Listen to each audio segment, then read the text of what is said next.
Good morning, test subject. You have been in suspension for 72 days. The Aperture Science Computer-Aided Enrichment Center congratulates you on your 36-year sleep anniversary.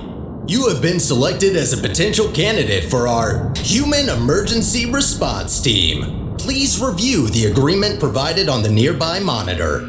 Welcome to Portal Revolution. My name is Stefan Hans, and I'm the creator and lead developer of this mod. I've been working on this for almost 8 years, so I'm excited to finally share this behind-the-scenes developer commentary with you. I hope you had a chance to play Portal Revolution before jumping straight into developer commentary, as it will obviously contain spoilers. If you're ever having trouble hearing or understanding us, you can enable subtitles in the audio options. Now sit back, have fun, and thank you for playing my first game, Portal Revolution. Starting a Portal 2 mod can be quite challenging. We want it to be unique, but also not too out there so that players wouldn't recognize it as Portal. Early iterations featured a test chamber vault just like in Portal 1, but we felt this was too derivative. The container ride we ended up with is very reminiscent of Portal 2, but has a few twists. In Portal 2, the ride is highly dynamic and epic, whereas here it is rather uneventful and more subtle in its world building. We wanted to show the player the state of our world right off the bat. The slow ride in a dimly lit Aperture facility shows the way in a low power environment that is still largely functional. The facility still operates as intended, just another human being dragged out of the cold storage vault and sent to the test chambers to die. Press the button to accept the terms. Most of our custom in-game videos were created entirely in the free software Blender, which we also used for all of our 3D assets as well as some textures. As modders, we like Blender not only because it's free, but also because of the awesome community surrounding it. Source Engine uses custom file formats for its models and materials, which can be tricky and cumbersome to deal with. There are plenty of Blender add-ons available, all made by other modders, which make it trivially easy to import and export Source Engine formats. We also created our own Blender tools, like to create pre-rendered physics simulations and achievement icons. The Swiss Army knife of a program came in so handy and so many times. Thank you, Blender Foundation, you're awesome. 2, 1. Early playtesters often reported that they didn't know why they were solving test chambers. We thought in a Portal mod it would be obvious why you're solving puzzles, but the lack of a goal was still an issue.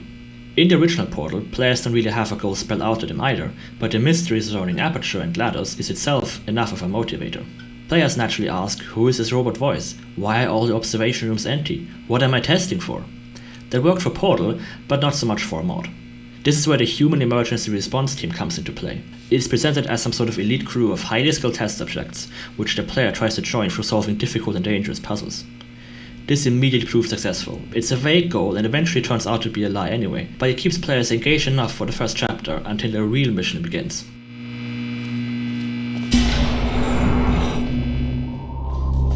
Earlier versions of the mod would have the player wander through average modern test chambers until they finally got the first impressive vista in the overgrown chapter.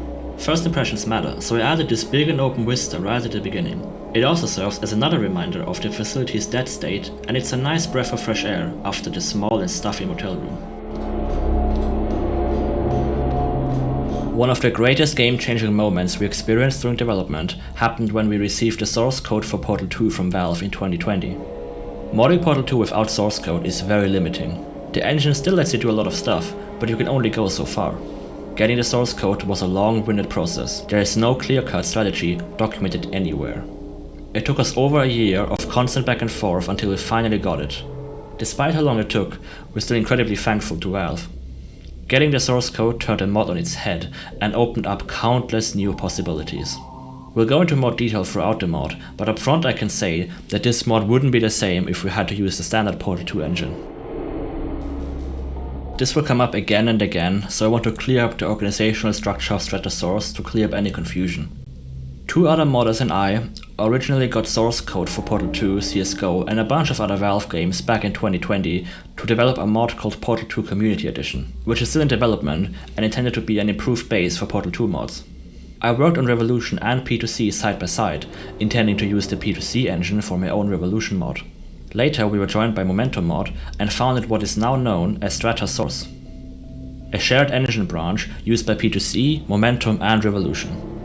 We all use the same engine and can share features, but also all make our own custom tweaks to each game. Collaboration is at the heart of Strata and allows smaller mods like Revolution, which don't have a lot of programmers on its team, to inherit features shared by other mods. For example, our DirectX 11 port and some graphical features like paradox threaded cube maps originated largely in Momentum and have been added to the base engine so we can benefit from all that work as well. Other features like improved level loading speed have been contributed by P2C developers. And some of the features we added to Revolution are now also available in P2C and Momentum. So if you're ever confused about what Strata and P2C are, it's just a shared code base that allows modders to share a common engine.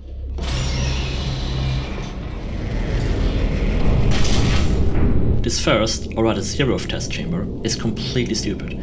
There are no test elements and it's totally useless. If you paid attention, you just went down some stairs and got up on an elevator. Now you will walk up more stairs, walk down stairs, until you finally reach an elevator that takes you up anyway. Tons of up and down, none of it has any purpose. Players asked why this room is here, probably expecting some exciting reason, but reality is often disappointing. I just thought it was funny. Button in front of you and continue the test. The Brain Damage Analysis Survey was originally added as a sort of parody to older Portal 1 mods that reteach trivial mechanics like walking and pressing buttons. Well, it turns out that training wasn't trivial. On more than one occasion did I see playtesters attempt to use the left mouse button to push buttons in the game. Controls aren't universal in games, so this button was added to reintroduce players to the basics. Later we added another button, much earlier, to sign the long aperture contract, but we still kept this room around. I wrote a much longer piece of nagging dialogue for when the player refuses to press the button. It was used as a demo script for voice actor auditions. We auditioned close to 100 people for both roles. We found the voice for Sterling very quickly. When I heard Will's audition, I just knew he was the right one. He didn't just sound like a regular boring person like me, his voice is expressive with so much character. The role of Connolly took much longer to fill. Most of the 100 auditions went towards the female character, but I will save that story for when we meet her. Hi, this is Will Neal. I'm the voice actor for Sterling. Very excited to be here today in my booth. To give you a little bit of backstory, I joined Revolution back in 2021, I think. I auditioned for a character that at the time was named Pete. I saw Stefan's pitch for the project and I loved it. It was just very clear from my first conversations with the team that they knew what they were doing. They had the drive and the skill to actually bring this thing to life. And better yet, they really understood this franchise. They understood Portal on such a deep, fundamental level that I was confident they could make something that didn't feel like an imitation, but felt like it could be a part of this world. And I think that totally turned out to be true. So now, I, along with Sarah, get to talk to you about the voice acting side of things and discuss this very manic little guy. Isn't it exciting? We expect players to have completed the 2 base games, but still decided to add some basic training at the very beginning. Portal 2 is already over 10 years old by now, so it's safe to assume that many players will be a bit rusty in the beginning. We kept these basic introductions as short and fast as possible so experienced players aren't held up too much, while new players have some time to re-familiarize themselves with the mechanics. Hello, my name is Jared Pula, and I created music for Portal Revolution. This is one of the first few chambers I did music for, and this specific track became a leitmotif referenced in a few later tracks, most notably the final chamber of Chapter 1, which features a variation of this exact track, and the final boss music. The design of this portal gun room is similar to the one in the original Portal, but in addition, it includes all of the training done in the subsequent chamber. Players need to use the orange portal as an exit and as an entrance at least 2 times, which helps to break players' habits of treating the static orange portal as only an exit. We wanted to redo all these basic trainings for reasons explained before, but subtly introduced it in the same space to not drag it out. Hi there, my name is Dustin Oakley. I was one of the mappers for Portal Revolution, and I joined the project back in 2020. This vista was added to include more visual interest to the beginning of the game. For this particularly grand section with the open-styled elevator shaft, I added a vac tube that partially wraps around the departure elevator. So even though the facility is dead, it still feels like that Aperture players love, with all its inefficiencies. During extreme wind and weather conditions. In the rare case that So this wind and whole weather conditions introduction appear to be segment ordinary, is technically please stay our idle in the introduction to entrance foyer Sterling, until the desired kind of. conditions are met. He's like Santa Claus right now. We can't see him, but he is watching us and judging us critically. I also want to mention the announcer voice. This is not me pretending to be an announcer. This is me pretending to be Sterling, pretending to be an announcer. My announcer voice is, great. It's very refined and subtle. This is what Sterling thinks an announcer is supposed to sound like. It's a little bombastic, but you know what? He's trying his best. This chamber is designed to resemble Chamber 9 from the original Portal, which we call the Impossible Chamber. While the layout is largely identical, the iconic hole above the fizzler is missing. As a consequence, players need to find an alternative solution and have to learn that pre-placed portals do not get destroyed when they walk through a fizzler. This solution in fact already works in the original chamber. We like putting new twists on concept from the base game. It's an effective way to get players to think about familiar mechanics in a new way and helps them to think outside the box. It also neatly summarizes Portal Illusion's general design philosophy. It's familiar, but slightly different, and lets you realize things about the base game that have been there all along. Detailing the large sections of Aperture's behind-the-scenes vistas takes a lot of time, and more often than not, making completely unique and original details isn't worth the effort. So in order to speed up the development process and save our sanity, we created decoration instances, which are little submaps you can copy and paste around your map to help speed up these repetitive detailing tasks. Sometimes the same instance could be used multiple times next to each other, and simply rotating it to show a different side helped make that less obvious. Portal 1 and 2 both start by giving the player a blue-only portal gun. It's only ever used as an introduction, and the puzzles never become difficult. We call these monoportal puzzles. Other mods, like Blue Portals, already explored monoportals, but no major Portal 2 mod ever did. We saw and took this opportunity to spend a lot more time with monoportals. The main difference with them, besides the inability to remove the orange portal, is that the orange portal never gets destroyed when you walk through a fizzler. This makes fizzlers way more interesting and powerful, since it now acts as only a partial boundary. We needed to teach and reinforce this behavior as early as possible, which is what this map is built to do. Last place on the leaderboard. This line about a timed chamber is a nod to the speedrunning community. Portal speedruns are crazy and fascinating, turning the game into a puzzle on top of the actual puzzles. The line at the end reveals that you're the first human to run through Sterling's testing track, integrating subtle exposition into a speedrunning community tribute. Specific exercise. This surface is totally just a red herring. We usually don't like putting these in the chambers, as they're rather inelegant method of adding difficulty to a puzzle, but just make it more confusing. However, since this chamber is rather small, it was surprisingly effective. Players would line up the laser to pass straight through the wall, feel smart, and then dumb again as their portal gets fizzled. In a larger puzzle with more moving parts, something like this could be really frustrating, but we found this one to be more on the comedic side. It also further reinforces that players need to think outside of the box. Portal 2 features the iconic blue fizzlers, but also red laser death fields. These look visually very different from fizzlers and have completely different properties. Laser death fields have no effect on cubes or portal projectiles and only kill the player. The mapping community has invented their own red fizzler variant, which we call the Death Fizzler. It combines the properties of both fields, destroying physics objects, blocking portals, and also killing the player.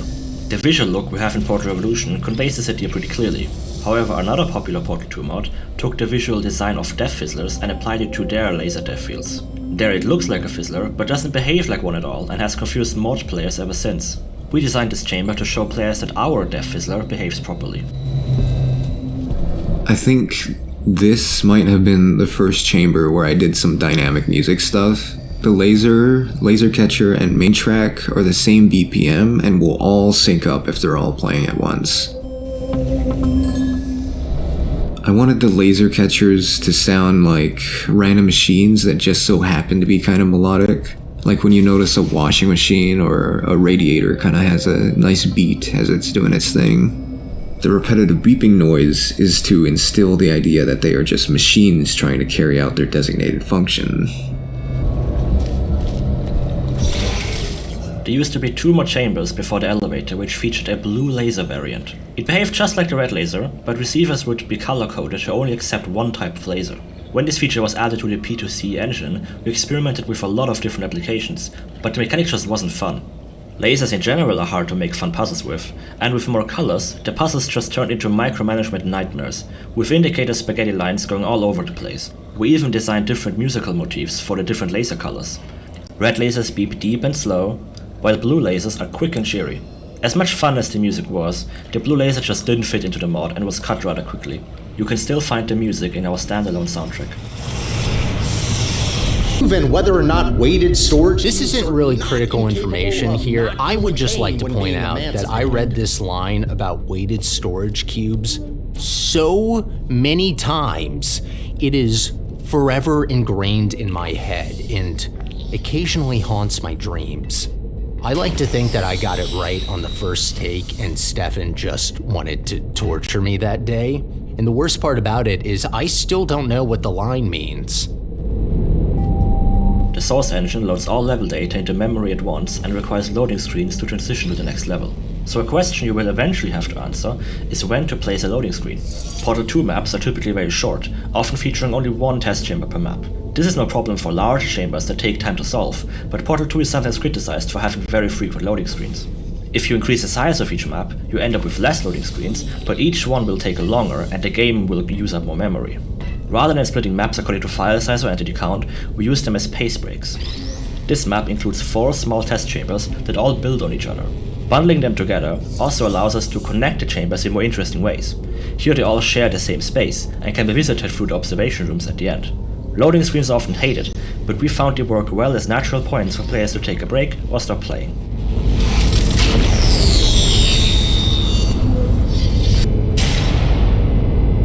In Portal 2, there is a central config file that lists all the data displayed on every chamber sign in the game. This offers developers a good overview of all the chamber signs, but it comes with the limitation that every map can only have 1 sign. In Portal Revolution, we wanted to put multiple chambers into a map. Having access to the source code, we were able to create a custom chamber sign entity that allows mappers to configure all this data directly. Well done, candidate. You have success advised. Good luck. You just got teleported from an unlit version of this room to a lit one. Source doesn't like dynamic lights very much, and it's often easy to just clone the entire space. This teleport was added late in development, when we were going over Act 1 to add some life. The interconnected nature of this space didn't make that easy, which is why you actually got teleported twice. The copy in the interconnected space is always the lit version, with the unlit version off to the side. Inside the door is a world portal that gets you to the unlit copy before teleporting you back to where you should have been just a few seconds later. Portal's engine makes it really fun to think with portals to solve design problems.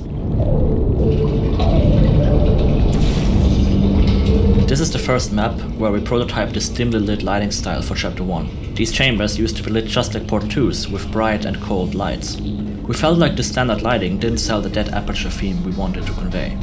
We call this style After Hours. It's supposed to resemble that feeling of being the last person to sweep the floors in the office after everyone has gone home. Also sort of mirrors the new job you will receive at the end of the chapter.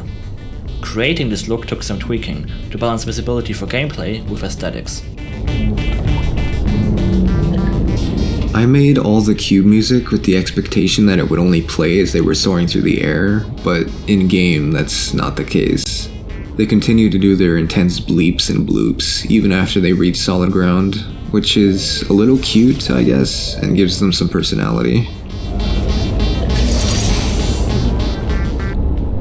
For After Hours, almost all of the observation rooms are dark, which gives a lonely and eerie feeling. The problem is that they're primary light source in puzzles, so we need to find alternatives. Light strips work well, but we try to add some variation for interest. We like to use electrical equipment in the behind-the-scenes areas as light sources. They can also be used to add a nice splash of color, which the normal test chamber lights aren't suitable for.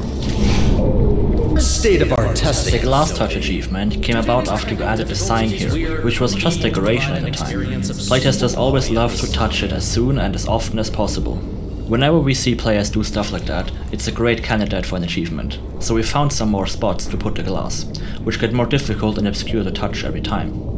They're always easy to see, the question is how to touch it. We also wanted to add a reaction line from Sterling, but didn't find the time to record it. Source uses cube maps to simulate reflections, but they always had one massive flaw. They appeared to move with the player's camera. Strata added support for parallax correction on cube maps, which allows mappers to define a boxy shape for a cube map to stick to. When configured properly, the reflections can look pretty realistic, as can be seen on these light strips. As you move around, the reflection continues to look accurate. We updated a lot of Portal 2 materials to make use of proper cube maps, since many seem to always reflect a solid white texture, presumably to conserve VRAM. Getting this to look right in all lighting environments proved difficult and didn't turn out exactly how we hoped, but here it looks pretty good. From the beginning, this entire chamber was built around this jump through the ceiling. I wanted to make an introduction chamber for faithplates, but needed something to make it unique. Faithplates are a fairly straightforward test element and don't need a lot of training. They're great tools for subverting expectations though, and we were able to use them to further re-emphasize that the facility is slowly starting to fall apart. In this chamber, the player needs to use the floor-mounted portal spawner to preserve momentum for flinging, which I call a buffered fling. These flings, or variations of them, come up again and again in the mod, so we introduced them early on in conjunction with the faithplate. Getting momentum isn't the hard part. The puzzle is about preserving that momentum, to get yourself or a physics object to where you need it. Well done! These two final chambers were meant to be much harder than the previous ones, but still interesting and fair. Difficulty can be added to test chambers quite easily by adding multiple win conditions. The floor button in this chamber could be removed while keeping the rest of the puzzle intact. Its only purpose is to extend the puzzle, as players now have to solve the bottom section twice. Cube swapping and respawning are also common ways of adding difficulty to a puzzle, but they can often feel forced or cheap, so we try not to overdo them. As a reminder, your Little changes in level layout can make quite a difference in how the world feels. This foyer could have been built without glass, but they never pass on a chance to connect multiple areas together. Seeing where you will go or have already been is a powerful tool that makes the world feel just a little bit more open and interconnected. The game isn't just a series of corridors, but a cohesive, connected place. In this chamber, we hear the melody from the first test chamber again, but at a slightly lower pitch. I don't remember my exact thought process on why I reused the melody here. I probably just thought it would be neat, since it's the final test chamber for Chapter 1.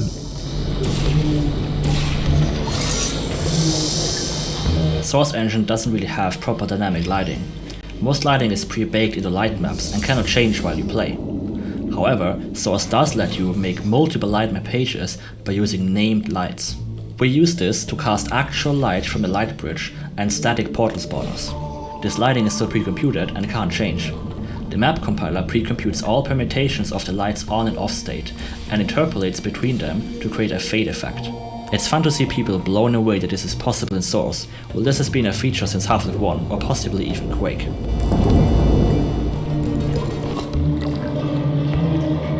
This is one of my favorite puzzles. Laser blocking isn't often used in maps, but it's a really interesting interaction. The laser can be blocked from either side of the glass. When we design chambers, we try to get consistent stuck spots. A step in a puzzle where all players have to think for a bit. Getting 100% success on a stuck spot is pretty much impossible, but this chamber has been very consistent throughout playtesting. This fake chamber doesn't even really try to look real, but a lot of players don't seem to see the trap coming, which we see as a success. The panel opening animation is inspired by early Portal 2 E3 pre-release videos. We went through the clip frame by frame to match the animation and environment as closely as it made sense. I'm sorry for the surprise. Current testing protocol demands I follow me. Okay, now here's our official introduction to Sterling.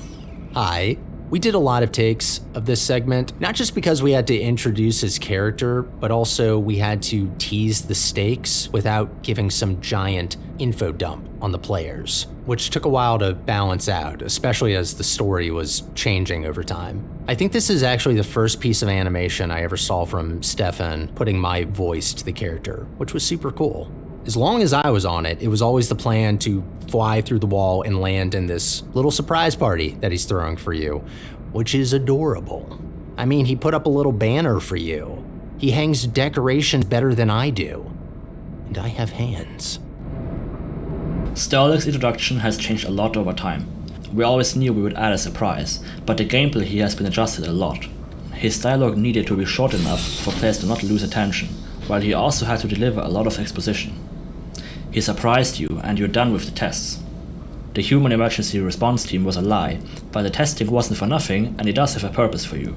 And if that wasn't enough, we throw the stuff about authorization on top. We were not sure if players would be attentive enough to listen and understand everything he said. The space is very open and offers many distractions. We streamlined the geometry over time, reducing the amount of exits and visual clutter, and players seem to respect his first appearance enough to actually listen to him. We also added far more detail to his facial animation than we usually do to honor his first appearance, which seems to help to keep players' attention. The authorization gameplay was first added so players would spend some more time with Sterling when they first meet him. Maybe you can get through this By then players wouldn't get hired as emitter? employees, they would just get added to a general list of authorized people. We felt this was a little abstract, and we didn't intend to use the authorization gameplay in later levels. A playtester then said, "Oh cool, we're getting hired at Aperture." We liked the idea, so we wrote it in. It feels a lot cooler and much more natural. Now that we decided you would become an Aperture employee, we had to come up with a job for the player to do. We thought it would have to be a low-level position without any requirements, something Sterling could hire anyone for, with no need for extra verification. At the time, I worked at a place where I had to take over some of the janitorial duties when our usual janitor was out sick, so this felt like a natural fit. So I can't help you. Got a clue? If you don't press the button, Sterling will keep saying lines, which we call nags. We went a bit further and even added branching dialogue and some interactive elements. So you have to We wanted stand to in add the more of this scanner stuff to get later, registered. but didn't find opportunities all Any the time plan how? to really delve this deep again. Sadly, most players never see this, so give it a shot and look what Sterling does if you refuse to press the button. Maybe that portal can help again.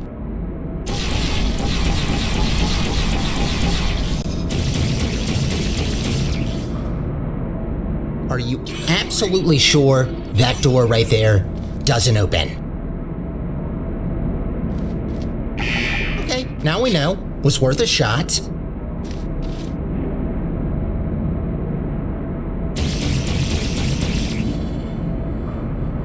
Well, here's an idea. Maybe you can try and squeeze through that counter right there?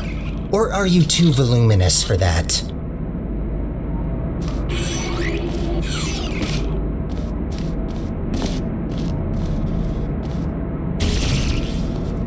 Already tried sprinting? I'm running out of ideas here, honestly.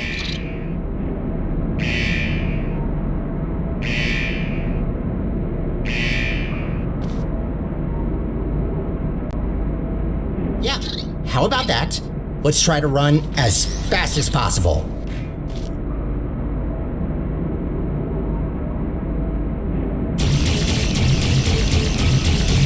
Go on. You know how running works, don't you?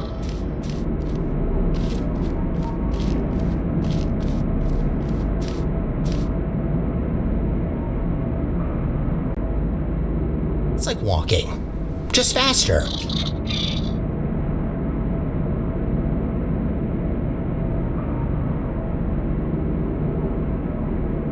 All right, do you need time to prepare and do some stretches? What's the issue?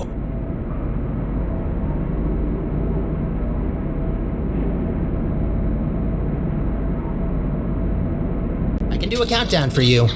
All right, 3, 2, 1, go.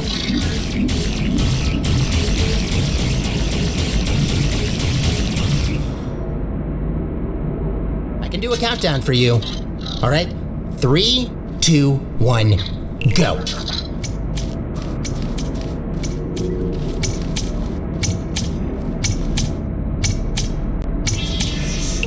good idea. I think that did the trick. Good. I can now register you as our During new playtests, janitor. one of the main questions Welcome we to got was Aperture. about the name of You can Sterling. call me Sterling. It was never I'm the revealed at the facilities time. manager and While we your didn't new think it was that supervisor. important, we wanted to find a natural way for him to tell his name. The robots in Aperture never say each other's name. Okay, we Lana have no just calls time to Wheatley lose. Moron, Right this and Wheatley way. just calls her. We only ever hear Wheatley say his own name once in the game. Tiny little Wheatley did this. At the same time, we thought about making Sterling the head janitor and your boss. He could then formally introduce himself as your new boss, where it felt natural wait, for him to you, mention his name. Can't go that way. Find a way around. During an internship, I Well visited a little done. data center where I Not saw a everyone huge gets pile this of hard drives position, next to you a know. dedicated hard You drive should shredder. be proud. I mean, yeah, it makes sense, but I still found it pretty funny. Same day, I asked my modeler if you could make it, and here it is.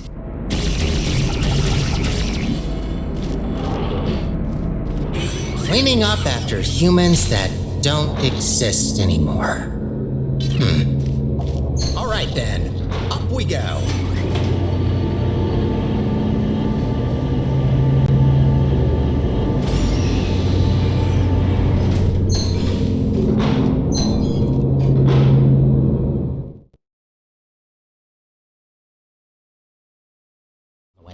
Sterling's mission changed about halfway through my time on the project. At first, his goal was exactly the opposite from what it turned out to be. He wanted to make sure GLaDOS was gone for good and that there was no way she could ever come back. That got changed for a lot of reasons. The more we fleshed out Sterling's character, the more we were able to kind of piece it all together. He's just a little guy who wants to clean, but when there's too much to clean, how far is he willing to go? If he can't clean up Aperture on his own, who's the only one who can? And voila, our psychotic janitor with mommy issues was born. For as long as Port Revolution has existed, there was always the idea of the first behind-the-scenes map after the test chambers in Chapter 1. It was originally called Transition and served the purposes of moving the player from the modern Aperture areas to the overgrown chambers on the surface. What you see in the final game must be the 5th or so iteration. This map has had an identity issue for years until it finally received its last redesign and became what it is now. Previous versions featured almost no gameplay. You would just walk along generic, uninspired office spaces with no clear direction. This final version is the culmination of multiple disconnected ideas that never found a home until now. Cutscenes are a hot topic in games.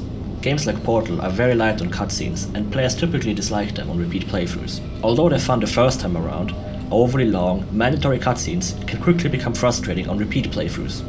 We want to respect the player's time and try to avoid mandatory cutscenes as much as possible. However, there were still times where we had to ensure the player listens to crucial plot details. In those cases, we like to add little details for the players Need to look get at, closer to the like surface. signs on these I walls. found an elevator in this direction. I love putting little personal bits and pieces into the environments. The background on this poster is a photo I took of islands in Croatia. The monitors next to it are a reference to the internship I mentioned in the last map. I guess I was quicker than they expected when I did my month of programming work in 3 days. For the rest of the month, I was asked to set up dozens of monitors, which filled the hallway stacked on the boxes just like this. Lesson learned, I guess. Don't overperform in corporate environments, or you'll just get more work. To emphasize the feeling of exploring areas you are not meant to see, we move players through vents in other areas that are normally not built for humans to traverse. There's no convenient and straight path to the exit. This also helps to further sell the dead and decaying state of the enrichment center and keeps players more engaged than a direct hallway. Don't be careful. One of the new graphical features we added is a custom implementation of ray-marched volumetric lighting, as can be seen on the light shafts coming out of these fans. Source Engine already has support for faking volumetric lighting by placing semi-transparent sprites. However, these cheats don't support real-time shadows, so we looked for other methods. Ray marching seemed like a good fit, as it is the most common technique used in modern games. Getting it to work in our custom engine branch, though, was extremely difficult, taking over a year of working on and off on the feature. As always, portals complicate everything, leading to months of dealing with stencil buffer and render texture related issues. Towards the end of Revolution's development, it was looking like it wouldn't make it in, but we were still able to add it to a few scenes throughout the mod. For the anniversary update, we made a number of improvements in terms of visuals and performance. They really don't deserve to be shredded, but While this vista don't worry, was largely all their created scrap in will one be go, recycled it for required a lot production, of and little only trees to have the surplus impact we turrets were get looking shredded for. after all. Players would enter the area at the left end of the hallway with a pillar blocking line of sight of the fan. Players would regularly immediately turn right, walk towards the exit, which was open at the time, and never even notice the large fan vista. We added some holes to the truss, which are still there now, but this didn't solve the issue. Moving the entrance door to a more central location helped, but players would often still immediately leave the room. We wanted players to appreciate the view and notice the large fan, which becomes more important later. Eventually we gave in and locked the door, and gave Sterling some dialogue. As we were reworking their transition map, we tried to find some interstitial puzzle elements that would naturally fit into behind-the-scenes areas. The ventilators were inspired by those seen in the Portal 1 mod, Factum Solos. Ventilators seemed like a natural fit for behind-the-scenes, and while they're not super complex and don't interact with portals, they were good enough to use 1 or 2 times as a pace break. We like to use interstitial elements like these to add variety. This turret shredding idea was recycled from one of those areas that never had a home. It was originally placed towards the second half of the game. We like to bring back some of the lesser used elements from the original game, shredders being one of them. Gameplay wise, they're no different to a pit of goo or an infinite drop, but they work well with turrets and fit into this kind of garbage disposal area. This destruction sequence uses a pre-baked physics animation which we created in Blender. During development, we found the game to be way too static for our taste. Building animations and scenes like this is not a walk in a park in Source. Every time you want to test it, you have to open the game, load the map, skip to the section you're building while not skipping any triggers, and watch the whole scene from beginning to end. Iterating this way is a chore. Valve sometimes use VScript to trigger events instead of map logic, which allows them to specify the timings without having to recompile. Yeah, we didn't do that. Oh well, maybe next time. Prepare the facility, and I'll let you leave. Let's talk about Sterling's voice. You can probably tell from this very charming commentary that his voice is a little bit goofier than my own, but if I get worked up, you'll start to hear it kind of creep through a little bit. Sorry. Stefan wanted me to mention that earlier versions of the voice were even higher pitched.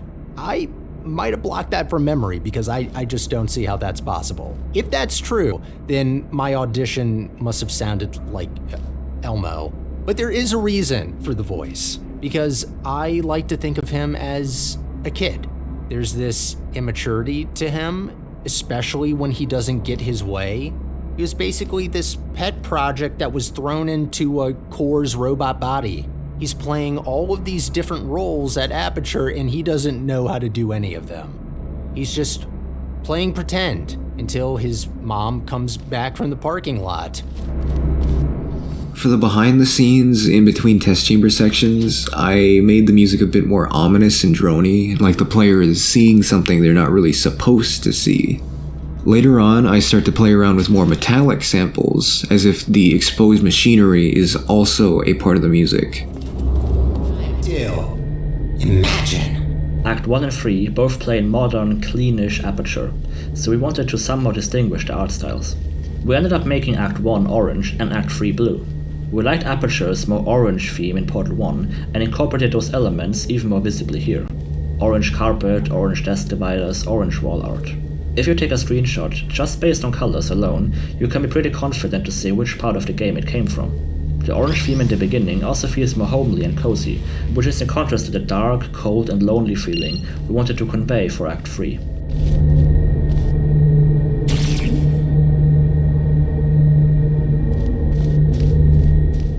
One of these projectors was going to display a humorous set of slides, which would have covered the rising cost of desk lamps from an unknown thief. This inside joke spawned when one of the desks I detailed contained an overabundance of desk lamps. Soon coming to be known internally as Lamp Man, this mysterious employee would hoard hundreds of lamps and store them in the most nonsensical places. Bombs are used as another pace break element. Early on we established clear rules about what can and cannot be broken. Shattered glass breaks, but normal glass doesn't. At first we thought players might note how convenient it is that this chamber has so much broken glass, but to our surprise, this wasn't the case at all.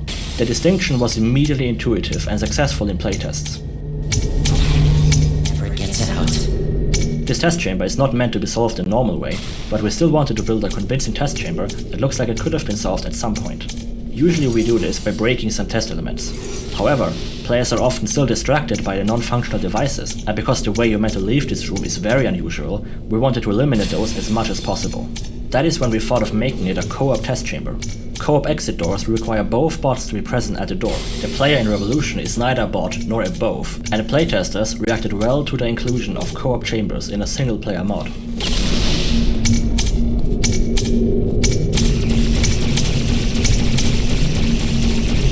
Congratulations, you broke the sign.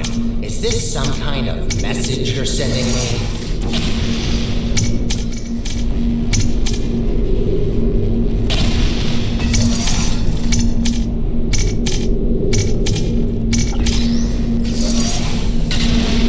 Take your time. When making a puzzle, I usually start with an initial idea, some combination of elements or a fun moment, like sliding a cube down a ramp or using a vac tube to bend gel trajectory. Starting with a core idea helps to give the puzzle identity and makes it more memorable. But some puzzles just have to be workshopped. Difficult puzzles in general are often harder to design, or at least hard to make fun. I knew that this puzzle just had to be complex and big. I also wanted it to feature all the test elements previously used in the chapter and offer a satisfying challenge to the monoportal gameplay.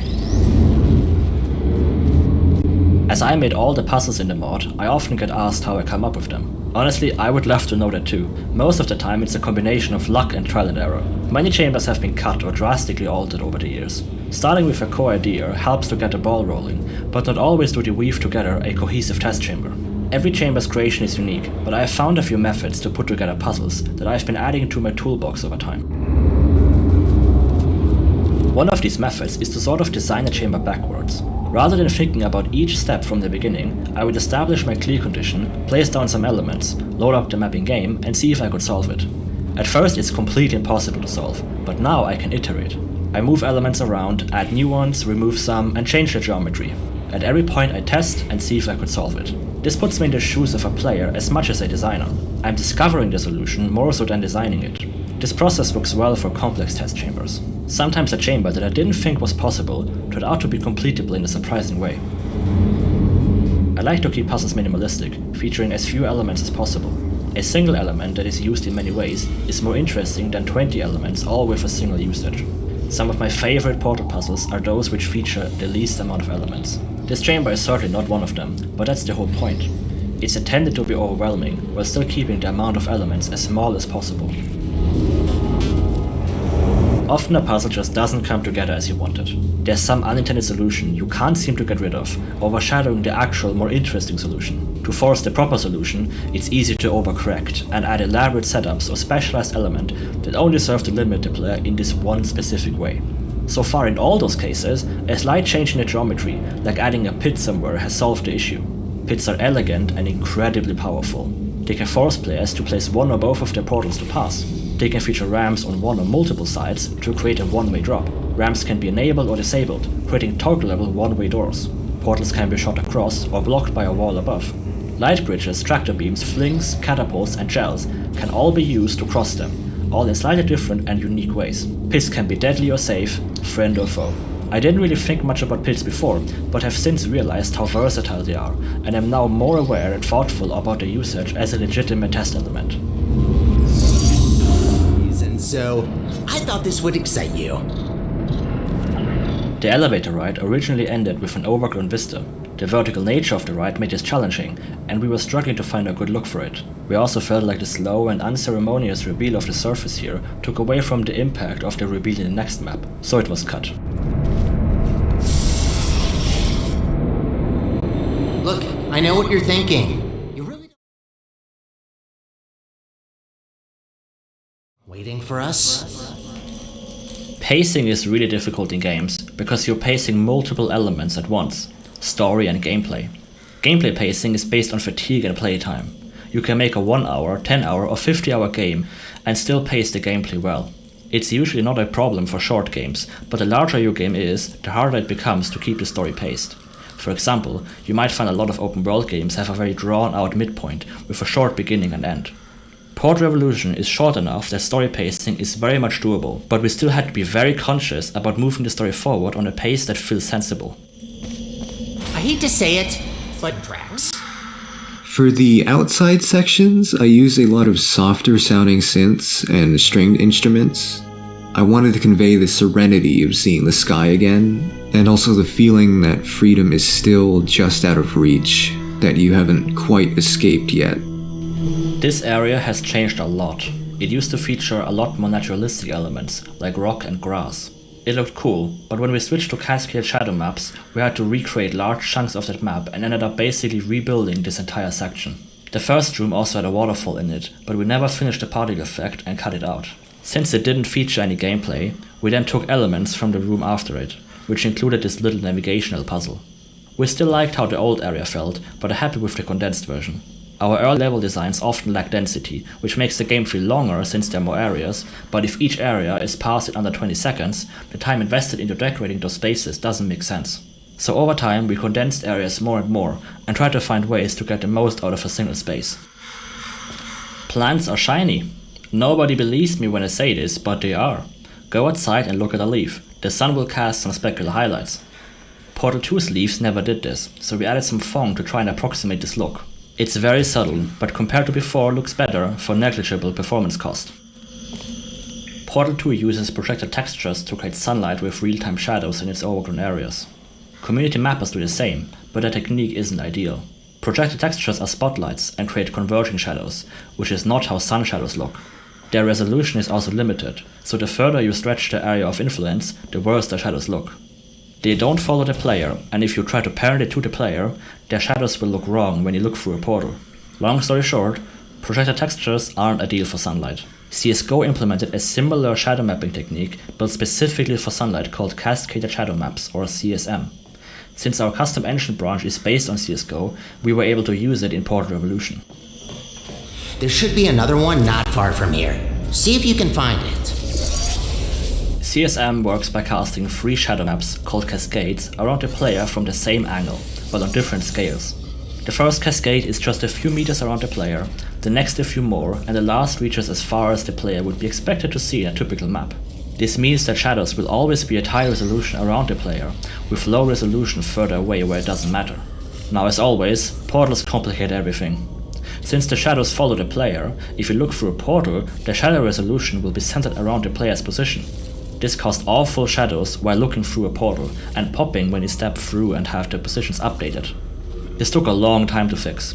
We were first aware of this bug around 2020, and have only been able to fix it in late 2023.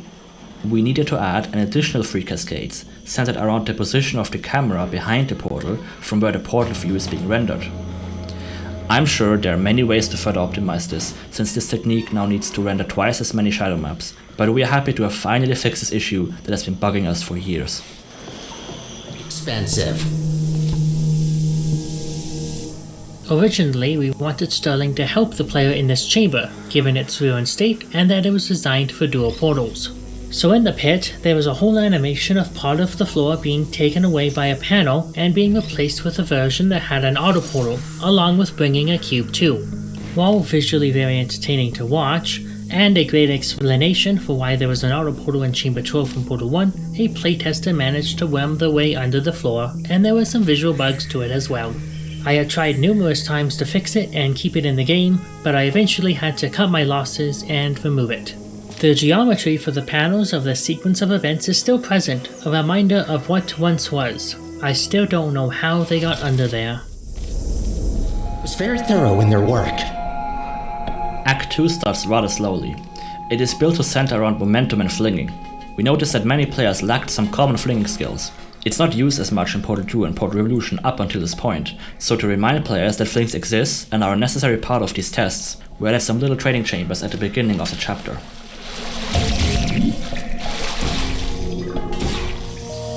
When we got CSM to work in our engine, we took a step back and rebuilt almost all of the overgrown chambers. We were not satisfied with the gameplay anyway, and the possibilities offered by this new lighting led us to reconsider this chapter and do it again.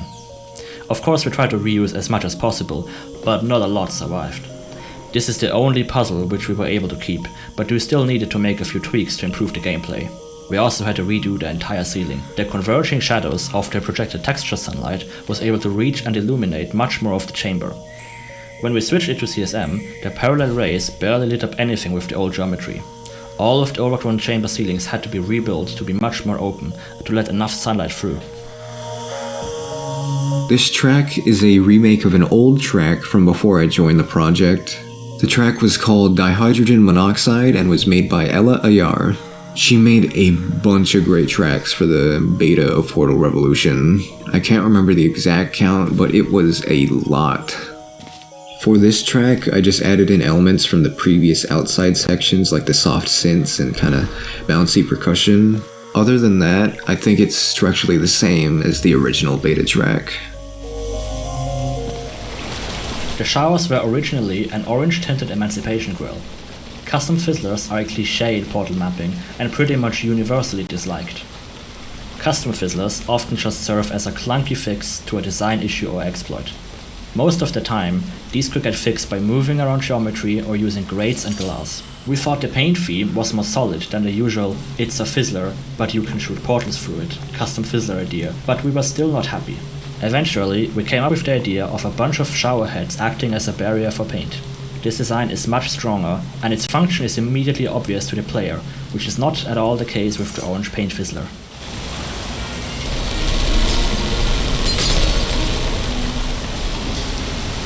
I've been practicing it. Changing the paint fizzler to a shower wasn't a purely visual change.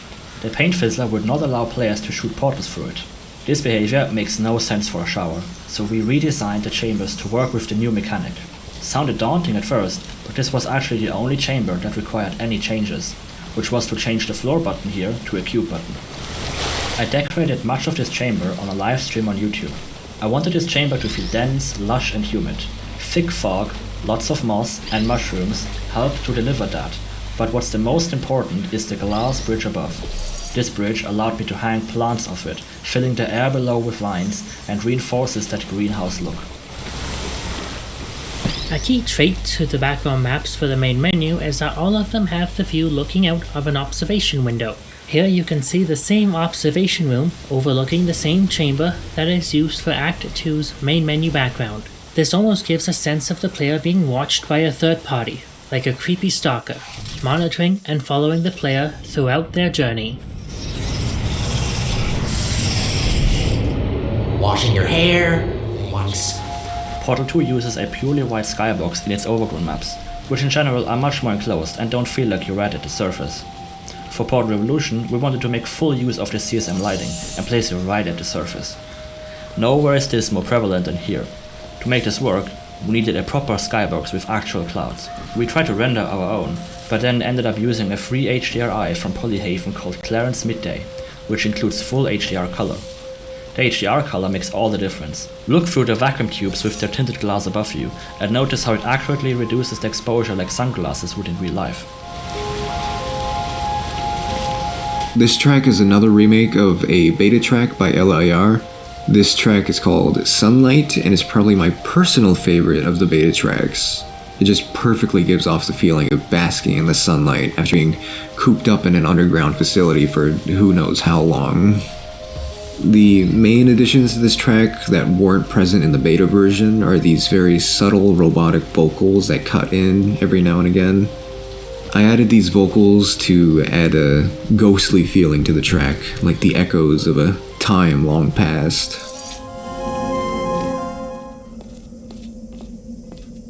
Have you ever heard the expression room temperature? This is the room. This is the room temperature room. I really love Community. It's so well written and balances emotional storytelling with the funniest jokes and themes like no other. It's a never-ending inspiration for my own writing, and I had to add some references to the mod. The room temperature room felt like something Aperture would build and was easy to replicate. A lot of people find this room and have no idea what it is, which is a bit disappointing for me, but also hilarious how freaked out players are by this. To be fair, I did make it somewhat unnecessarily unsettling.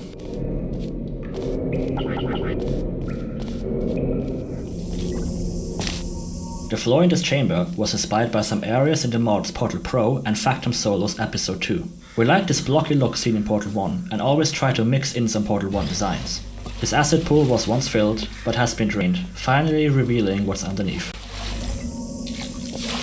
Designing the water was a tough balance. Originally, this water was much murkier and browner, which players interpreted as being toxic. Making it too clear didn't deliver the look we wanted, and made it barely visible. Finding that perfect medium took some tweaking. While we want this floor to feel chaotic, we didn't want that experience for the traversal. Constantly jumping up and down blocks isn't fun in Portal. To address that, this middle pillar is completely clear of blocks and acts as a roundabout, a hub from which each of the destinations can be reached. From there, paths become more cluttered, but with one or two comfortable and obvious paths available. Through our playtesting, we also added more and more shortcuts and refined the paths. I can't see you there. First, we added this detour just to convey the state of the facility, but it ended up solving some other issues in great ways. We wanted to include some destroyed chambers without skylight. It's a style we love just as much as Overgrown. It feels so dark, lonely, vast and industrial. The detour let us transition to this unfamiliar and hostile art style very nicely. You didn't want to go here, you just have no other option. We also needed to transition the sun angle from noon to sunset, and these dark chambers helped to mask that. The detour also helped to make the distance you traveled from the beginning of Chapter 3 to the Spire more believable. In that vista, the Spire isn't that far away. The detour explains why we covered much more ground than would be needed if we could have a straight shot.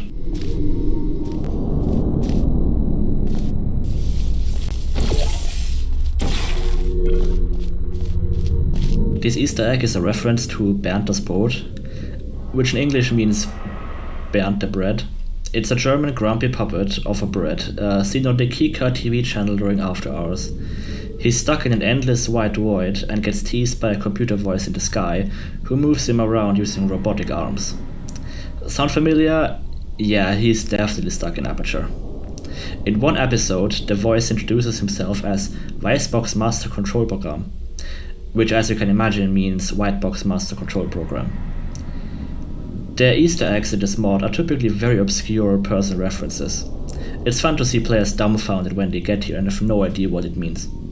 Some players seem to take offense when they don't understand the reference immediately. Well, sorry, but I want Easter eggs to actually mean something and not just be obvious regurgitated pop culture references.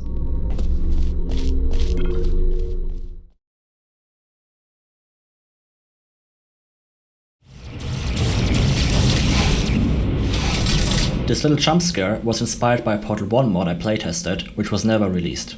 The setup was similar to this, with a turret pointing directly at the chamber sign, but I added a lot of subtle changes. The sign has been shot by the turrets, and the complementary blood deacons on the floor tell a very clear story. The turret's laser beam is off at first, only activating once the player jumps down. The small drop ensures that players can't peek the corner to see the turret or flee back to safety when the turret activates. The broken chamber sign was only added for aesthetic reasons at first, but it ended up playing into our cards for the turret jump scare. Many players stare at it as they fall down, turning their back to the turret, which makes their surprise ever more powerful. Whoa, wait a minute! No wonder the mortality rate of that chamber is so high. You can't even get past the first turret. Blind turn. Does that help? I wanted to make a broken test chamber sign for this map. I knew roughly what I wanted to look like, but I still tried to find reference. And I couldn't. First of all, what kind of display is this? It's certainly not CRT, but if you search for a broken screen, you'll just find a bunch of flickering CRT displays.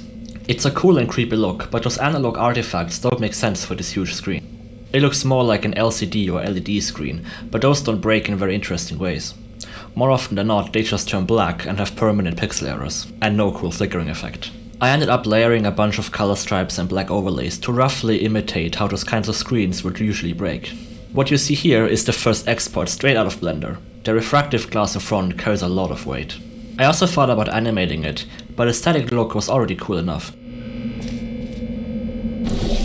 I saw that some speedrunners were trying to solve Portal Revolution with as few portals as possible.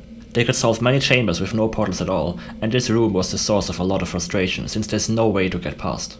If you don't have a portal or physics objects, there's not a lot of tricks you can do.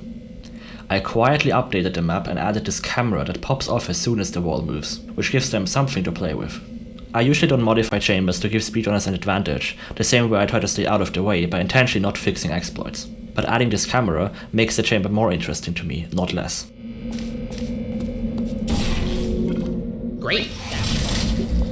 We wanted to give players an opportunity to play around with the new fully upgraded portal gun. This turret chamber isn't very hard, but it encourages players to be imaginative. The pacifist achievement then adds another challenge on top for the completionists.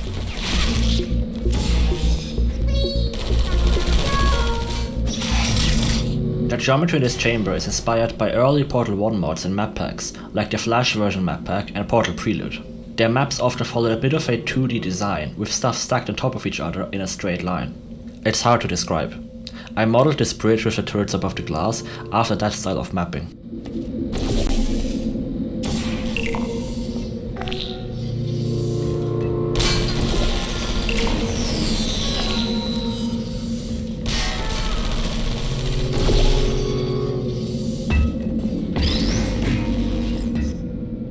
Players often wouldn't intuitively trust that the ceiling surface aligns with the floor where the turrets stand on. The depth is hard to gauge from the entrance, so we added these little beams to the corners. This little bit of geometry makes it obvious that the two blocks are aligned. The lights above the wall behind, which uses a slightly different color temperature than the surroundings, also make it stand out. Later. This chamber is heavily dependent on bouncing around physics objects in a predictable and reproducible manner. Here you can see all the invisible catapults added to achieve this. When everything works as intended, the ball doesn't even use the blue gel to reach its final destination. It is instead using a precise catapult that gets enabled when the surface underneath is painted. We also added a catapult to reliably bounce painted balls off the floor button. Without this, balls would often bounce straight up and then back down, enabling the attractor beam for a split second, which then cancels the player's momentum during the fling. What should the difficulty curve of a Portal game be? You might think it should be a constant rise, but if you do this over a campaign as long as Portal 2 or Revolution, fatigue will set in very quickly. Instead, we did what Portal 2 does, where difficulty slowly rises and falls throughout the chapters, like a sawtooth pattern. Every time a new element is introduced, you get a simple intro, followed by expansion, and ending in graduation, where you have now proven that you mastered this element. Whenever a new element comes along, the difficulty drops so you can learn the ropes. The difficulty still rises over time, but this is mainly a consequence of cumulative complexity, where more and more elements are used in combination. Many veteran players remark that Revolution is way too easy for them, which matches our design.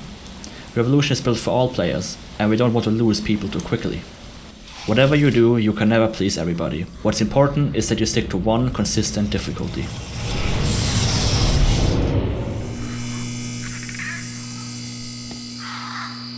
This room was originally used halfway through the Overgrown chapters, where the player would finally get the fully upgraded portal gun. At that point, the vista here was just a rather undetailed mountain skybox. We didn't know what we wanted to show you in the vista, so we moved it to the end of the act, where we already planned to have an outlook vista for the spire. Like with many of our areas, this vista brings together cut areas of the game that never found a home. Originally, the beginning of the Overgrown chapter featured a huge vista, where one could see a cross-section of the Aperture facility. Trees and nature on top, with the facility and test chambers hidden below in the salt mines. That vista was way too ambitious for us to build or for Source to render, and featured no gameplay for how expansive it was. We cut that map, but still liked the idea of a cross-section, so I'm glad we managed to find a home for it in this final vista. This is the opening trailer shot. The trailer took a really long time to make, but it was 100% worth it. It did a lot better than we expected, surpassing 1 million views in about a week, which made it the most viewed Portal mod trailer on YouTube. We've been quiet and low-key on the marketing side up until this point. The team wanted us to do more marketing efforts earlier, but at the time the game was still evolving so much so quickly that we were simply in no position to announce anything. I mean, what were we supposed to show? We only came up with those ideas a week ago. Announcing stuff early pins us down creatively, so we waited quite a long time before we actually made a trailer, at which point the game was only a few months before release. I think this turned out pretty well for us. One lesson we learned from the trailer was not pin down an exact release date. Portal Revolution usually sticks to a pretty standard color palette, but every now and then we like to add some more striking colors. The lighting in this vista uses a simple scheme of analogous colors, red, orange, yellow. Analogous color palettes rarely look bad, and allow us to play more with contrast and value. The bridge to the spire was originally placed right after the first vista, but it was cast in complete shadow due to its placement. We wanted the bridge to be in dramatic sunlight and moved it to where it is now. This meant that the distance between vista and bridge is now much larger. At first the map wasn't intended to have any puzzles, so now we had to come up with some gameplay we can add to bridge the gap to the bridge. The image of the setting sun in the back was what kind of drove the feel of this track for the most part. I wanted to convey a sense of accomplishment with Sterling and Kate finally seeing their destination in the distance. The old-fashioned way. These power switches were a late addition to the game. When I got the idea, I didn't think there was enough time to add it in, but then I remembered that this map was lacking some connective tissue. Power switches served as a great pacebreaker element to the end of the chapter. Unfortunately, we didn't have enough time to playtest and iterate on this concept, and didn't realize how much potential it had. It seemed like a gimmick at first, but turns out to be quite the game changer. Power switches interact with almost all test elements, and both the on and off states have desirable effects. This introduction chamber used to be much smaller, but we later merged in some elements from a later chamber to save space. The second vista was placed to remind players of the goal and their progress towards that goal. As you may have gathered by now, we like building connected spaces like this. Lighting this area was tricky. We needed enough sunlight from the right side of the spire to reach all the way here. So all the angles, spacing and positioning of the bridge, the spire, the walkway and shadow catching geometry had to be carefully placed. The second power switch chamber went through a lot of iteration. During the design process, it's easy to get carried away or build overly complicated contraptions. This chamber originally featured 2 port-level platforms that would extend out of the water. You were supposed to use them to preserve the cube's momentum while the power is out, to then fling it through a deactivated Death Fizzler. The Death Fizzler, as well as the platforms, were only there to fix an unintended solution, where players could fling the cube from the catapult to the button straight away without using the power switch. All this extra complexity really detracted from the core mechanic of this chamber, which is to deactivate a catapult using the power switch. Turns out none of that was needed. All we had to do was add glass in front of the angled surface, and with that change, we could remove all of this garbage. This third vista came together by complete accident. Originally, the previous test chamber would connect straight to the room in front of the bridge. I asked another mapper if they could start to fill these huge walls with some decoration. We then added this little observation room. It was not intended for gameplay and was sparsely decorated, but I liked how the lighting inside looked. We then rerouted the pathway to snake through here and added all the greenery needed to make this a nice and happy accident. After you. The spire interior obviously has no way to fit inside this model.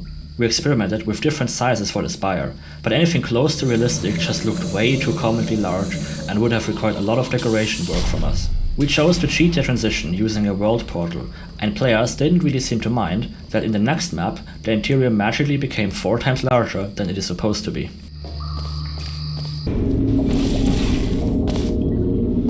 We added this little office area to bridge the strong visual contrast between the spire interior and the outside.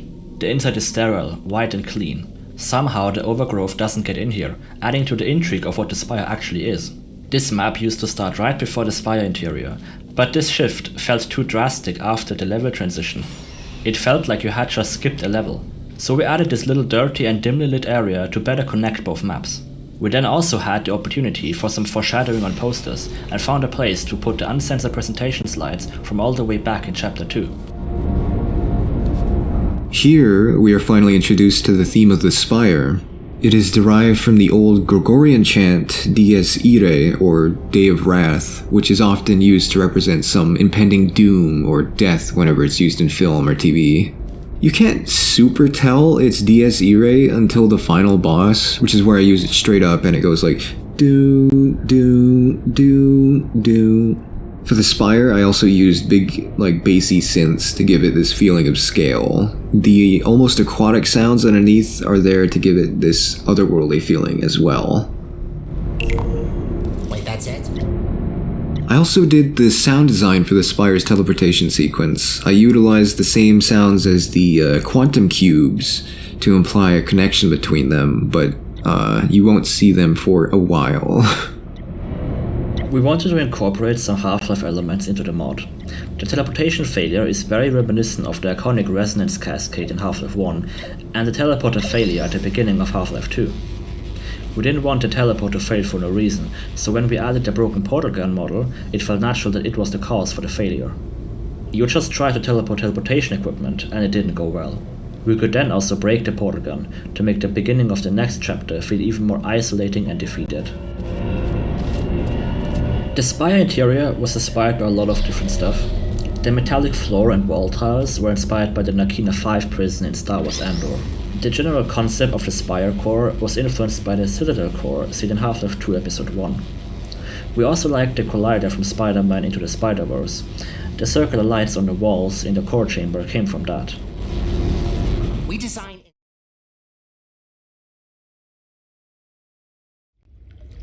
The introduction of Act 3 has gone through more iterations than any other chapter intro. I knew what feelings I wanted to convey, but couldn't find the right notes to achieve it. I wanted the player to feel alone, lost and disoriented. At first you would find yourself in a dark office, slowly exploring until you find test chambers. There was a claustrophobic and dark cave to be explored with a flashlight. After a trip to Hallstatt, I was inspired to create an underground mining town.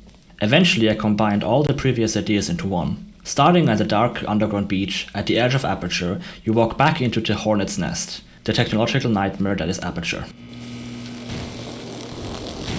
We like to imagine Aperture employees come to this beach for a sad makeshift vacation. Here we wanted to add an artificial sun and fake painted sky, but as is always the case in game development, deadlines are approaching and sacrifices have to be made. So all that's left of that vacation paradise are these 2 chairs and some beans. Sorry, employees. The security checkpoint acts as the gate for the portal gun.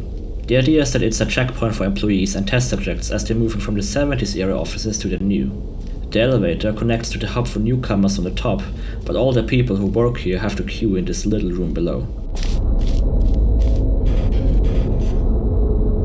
Yes, I say it all the time. I love building connected spaces, and this map is the best example. You go back and forth through these areas and can explore more and more as you turn on the lights and get the portal gun. The elevator right at the end actually overlooks the hub. It was an accident at first, since I just placed an elevator instance and saw that the hub blocked the shaft. I then made the shaft part of the hub, and added windows so you can see where you've been. It's one of my favorite touches of this category in the mod. It took such a long time to find Sarah, but I'm so happy we did. I had no idea who Conley was. I knew what her place in the story was, but her character, man, I had no idea. I auditioned over 60 people, but nothing really inspired me. The classic American or British female voice just felt too simple next to Sterling. I then went on the hunt myself and found Sarah.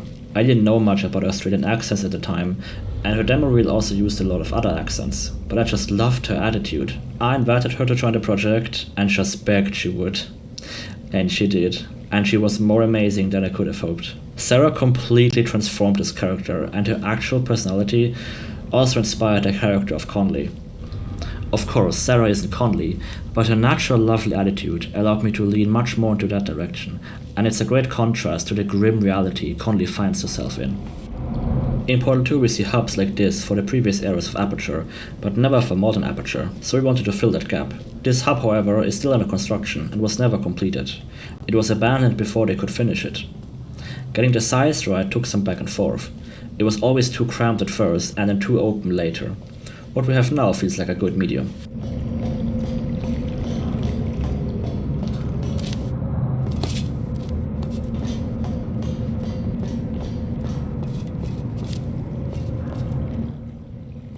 Hey, I'm Sarah Jacqueline and I'm the voice of our second personality core, Emilia Conley. I'll be providing some behind-the-scenes info on my involvement as a voiceover artist for Portal Revolution. Stefan brought me onto the project quite late in the dev cycle. Good. He had heard my reel on castingcall.com and shot me a message which I initially thought was fake. The project just seemed so cool, and it was for a series that I had played as a teenager and was just such a huge fan of. I was quite an inexperienced VO at the time, so it was just phenomenal to be brought on and trusted with this character. Wait, where are you going? Are we not finishing my part? The next few maps all have lines like these. The idea behind it was that they were very much meant to be awkward, like the science guys had just grabbed the nearest intern and stuck her in front of a microphone. It's not the job Conley signed up for, and I had fun putting that uncertainty into her voice when she tries her impression of an announcer. Kinda like Sterling at the start of the mod, but worse. For example, it's a very common thing for inexperienced voice actors to put a lot of pauses in their sentences to make it sound like emotion or like the character is thinking, but really, all it does is ruin the flow of the lines, like that.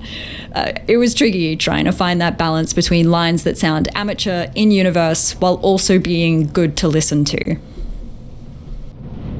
When we released the trailer, somebody commented that Sarah sounds like a mom from Bluey. I then started to watch Bluey, and oh my god, how can a show made for kids be this good? I won't rant for too long, but yeah, this is some of the best TV I've ever seen.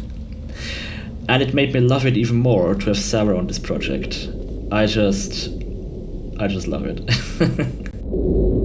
The museum is a recreation of the Portal 2 beta. I know, I just said I recreated beta, but look, I actually shipped it, guys. We wanted to show in a natural way that Cave Johnson is dead and how the company was restructured in his passing. The writing on the walls is corporate whitewashing of the finest caliber. Absolutely dystopian stuff. Yes, I love having my organs be replaced for $60. It's definitely a great way to have a sustainable life. The museum then also presented itself as a great place to give the player the new portal gun. When we made the trailer, people said this mod better have red portals. We didn't actually have that in the mod at the time, but we definitely needed to add it. This third portal gun was the perfect candidate for that. We haven't started to work on a custom portal gun yet, and a non-standard way of obtaining it could explain the new color. The idea is that Aperture started selling portal guns in a bunch of weird finishes when Cave died, in an attempt to repay their debts. This red gun with hazard stripes is some sort of high-performance, dangerous model, but it's not clear if that's just a funny case or an actual warning. You made it through the checkpoint, yay! But is your colleague or family member with you? If not, enjoy the second order waiting room, where you can wait for someone else who is waiting in the previous waiting room. Both waiting together, a wall apart, but together in spirit. Aperture has a very abstract art style, which makes it fun to build weird ideas with some vague shapes. This is supposed to resemble some sort of admission gate to a motel. You can see some windows above. We didn't put that much detail into this area, since it isn't a centerpiece and it would call too much attention to itself if it was too eye-catching. But still, the idea is that all the employees who passed through the checkpoint would now have to check into this sad underground motel. The fully grey color palette is very intentional. If you've worked in device development, then you'll know Finding what the this voice is for this already. character was But a bit of a if you journey. don't, that will Stefan and I knew actually she give had us to be better likable, data. and So to be likable takes just have more fun than with just a it. cute voice. She It had to shouldn't sound be able to genuine hurt you. and authentic. She had to sound human. Sterling is a very goofy AI, whereas Conley, spoiler alert, is a human consciousness in an orb. I had joined the project with the knowledge that Portal was set somewhere in the Americas with American accented characters and Wheatley. Stefan was a big fan of my natural Australian accent, but I was a little concerned because it's not a sound you hear very often on an international stage, so I wasn't really sure it would fit the universe. But we decided early on to go for it, and it turned out to be the right choice for both me and the fans. I've had so many people be so excited to hear an accent like mine in a game like this, and I think it's brilliant to have that Australian sound be recognised on an international stage. I'm really proud. This chapter is when I began to really lean into a more found sound industrial ambient vibe. A lot of the tracks in this chapter feature metallic elements To like remind everybody dumpsters who and metal didn't read poles the and stuff like introductory that. guidebook about pneumatic diversity vents, I was largely responsible for creating the background maps for Act 2, Act 3, and Act 4. To make them more interesting than a static background, I added some dynamic stuff to it. I liked the idea that the events for the main menu background took place sometime before the player arrived. In this map, you can see a scorch mark on the ground in a clearly designated turret spot. If you watch Act 3's main menu for a little while, you'll see these turrets get quite talkative and quite bored. So the one to your right winds up shooting a turret that once stood there, causing it to explode done. violently. as a heads Monster. up, the following test chambers This line may was not recorded include very pre-recorded late. messages like After we added these, Conley's in order to reaction, measure how we test recorded subjects messages behave in first, environments much later in lacking the game. human contact. We needed to explain Good luck. why we didn't hear her pre-recorded messages for what can be an hour of playtime. She explains that it's part of the test, but we think she just got finally promoted due to the work she was actually hired to do. Okay, while Sterling is away for this act, I just want to take the time to shout out Sarah's performance as Conley. She came in late in the game and just completely brought this character to life. She gave her this wonderful, charming personality when all we had for her was this little bit of backstory. I think Stefan rewrote most of Conley's lines once he realized what Sarah brought to the table. She just absolutely crushed it and made Act 3 such a highlight as you're getting to know her. Sterling, for some reason, used to be in Act 3, and the only thing of value that we lost from that is that at some point you could throw him into a pit of fire, and I know this because somewhere buried there are a bunch of unused lines of me screaming in pain. It wasn't even required. Stefan just assumed that given the option, players would want to burn Sterling alive. So anyway, what I'm trying to say is, Sarah's the best. During a story reread around 2019, I realized that the story is missing some meaningful conflict. At the time, Sterling was the only character who would stay the companion across the whole game. Halfway through the game, the player would fall down into this basement area after the bridge right in front of the spire randomly collapsed. You would then simply climb your way back up with Sterling and try again. After removing the stupid bridge collapse scene, I also decided to add a new character, somebody who would oppose Sterling in some way. It took a long time to develop Conley's character. I didn't want to make another generic personality core, but inventing some custom robot isn't easy either. Humans were out of the question too, as their inclusion would require a lot of story justification and complex character animation. Also, at the time we were still using the standard Portal 2 engine, which has no real support for humanoid NPCs. Eventually I took a character idea from another game idea I had. A game that was purely made out of story concepts and had no real gameplay behind it. In that game, you would play somebody who had their mind scanned and replicated numerous times. In each chapter, you would play a different clone, awoken in a new context with no memories. The goal is to use these isolated experiences to piece together the grander mystery of what happened to you. I knew I wouldn't be able to make this game for at least another 10 years, and since mind scanning fits so well into the Portal universe, I found a way to incorporate this character idea into the game I was already working on. I still don't like this plan, but here we go. Conley is a human in a robot ball. This isn't explicitly revealed right off the bat, but we added many hints that she is not a regular core. Her reaction at the beginning is enough for most players, but we wanted to go further and give Conley human character traits. We gave her fears like darkness and heights, and a more bubbly personality than the core guys. Portal 2 itself, along with many community mappers, even Stefan, would often just put down some desks and chairs and call it a day.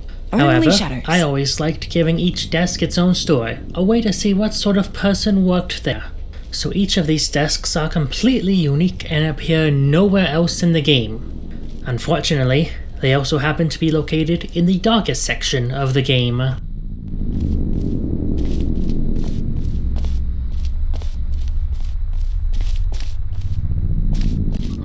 Got it. Woo! The woo is the result of a bug that flung Conley across the room after unplugging.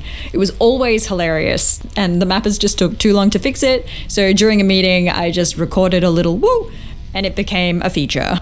There are a few spontaneous lines like this, like the no hands, only handles line from the office sections a little bit later on, that just came about naturally in response to what we were noticing about the game and the character in development.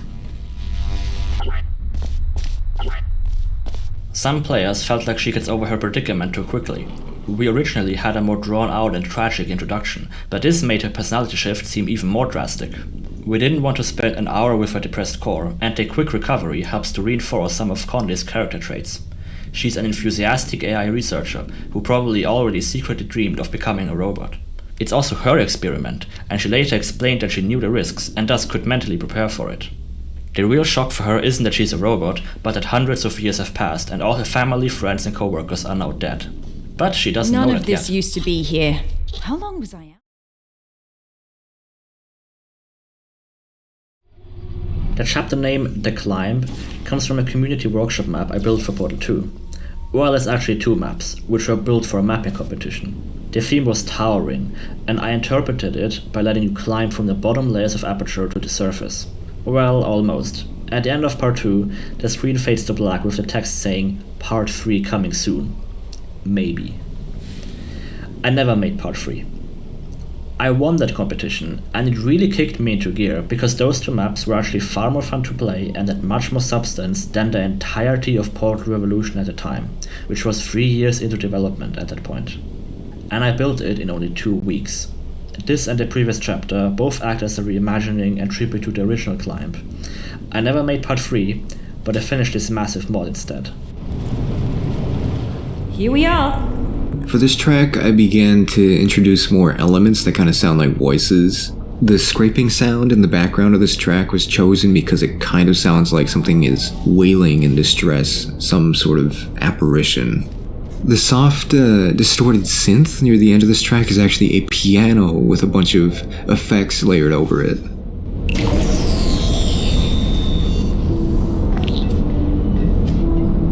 This was the first wooden map we built. It was inspired by a CSGO co-op campaign where you would discover an underground training area built out of wood.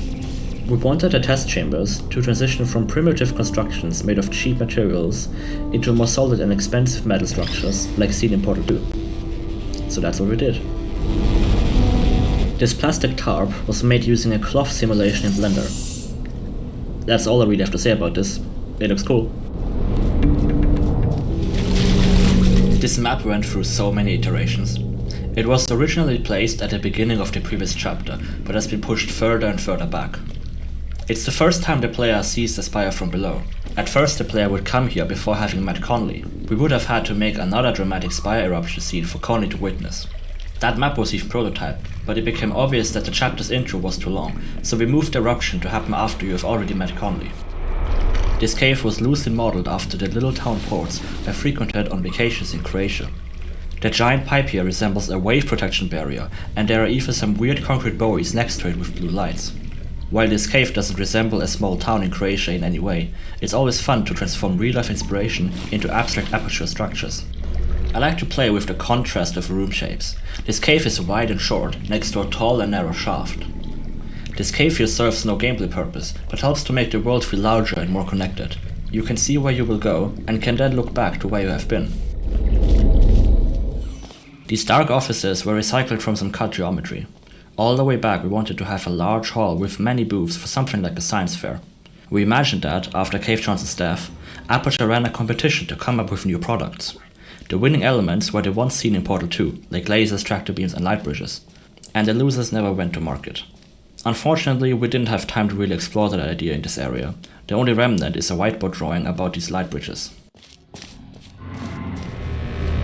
How do you get players to look at your set piece? This was a big struggle for us here. Whoa. The rock geometry above you used to extrude out much further, which blocked the view a lot more. We did this to open up the cavern towards the end of the walkway. We wanted players to walk forward and look up to reveal the grand cavern. This didn't happen. Nobody even noticed that anything was happening. They just stared at the sand. So we opened up the view, but players still didn't look. It's well known that players never look up in 3D games. To help fix this, we added the staircase and played the sequence right as you're likely to have looked up, where the spire is now perfectly framed. That helped to get players to notice that something was happening, but players would then immediately walk past to the shore and not notice anything was going on. Those are the sorts of moments where you just want to strangle your playtester, when they would hear the music and sound effects while staring at the sand and just ask, "What's up with the sound here?" So eventually we took out the big hammer and just blocked the player from getting onto the sand until the scene is done. We also added Conley to the scene and gave her some lines, which definitely helped to prompt players to look at the thing their companion is talking about. Originally, the theme of the spire was supposed to play here, but now the only remnants of it playing here is the big music stinger during the earthquake. The reason for its removal from this scene is because it was a bit too intense and felt out of place. In its stead, I made an ominous track that has elements from the spire theme, but not the main, spire melody. This map has actually existed before we came up with the spire. The cylinder in front of you was just a random silo that you would have to climb. During a story rewrite in 2019, the silo then inspired the geometry of the spire. We added a lot more to it since, but the general layout has stayed pretty much the same all the way through. Does digital cameras count? We like the idea of letting players climb up inside the spire. Down here it's just a bunch of pipes that all transport stuff to the core at the top. The shaft becomes wider and wider as it goes up, stealing more and more resources from the surroundings. It goes from the bottommost layers all the way up to the surface. You just came from the tip of the top, and now you're all the way down. Research this spire thing while When this map was redesigned to use a pushing vac tube instead of a sucking one, we needed to make a new entrance for it. So that whole behind the scenes section and fake test chamber was made to serve as a transition between the lower section of Aperture to the slightly more modern area of Aperture. So far, vacuum tubes have only pulled, but now they can also push.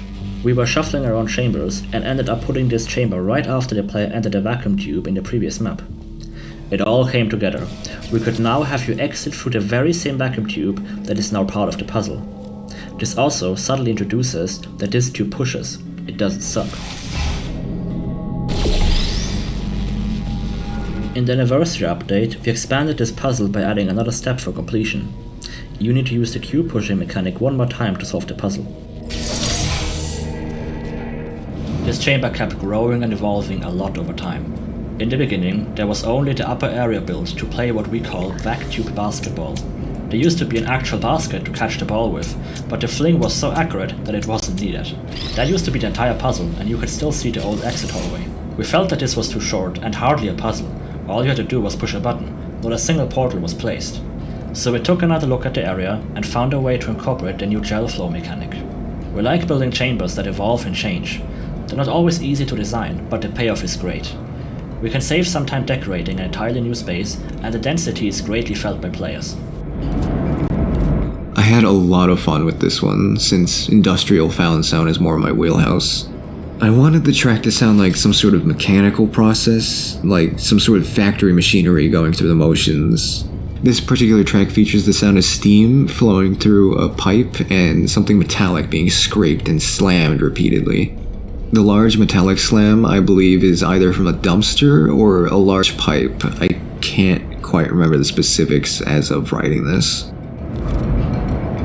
This detail, with part of the facility being flooded, came about when I saw a vac tube in this level going into the water.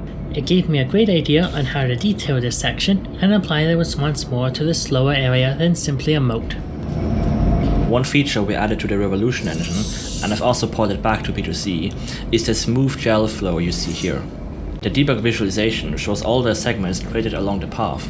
I started to implement the object following mechanic myself when I realized that tractor beams already did exactly what I needed.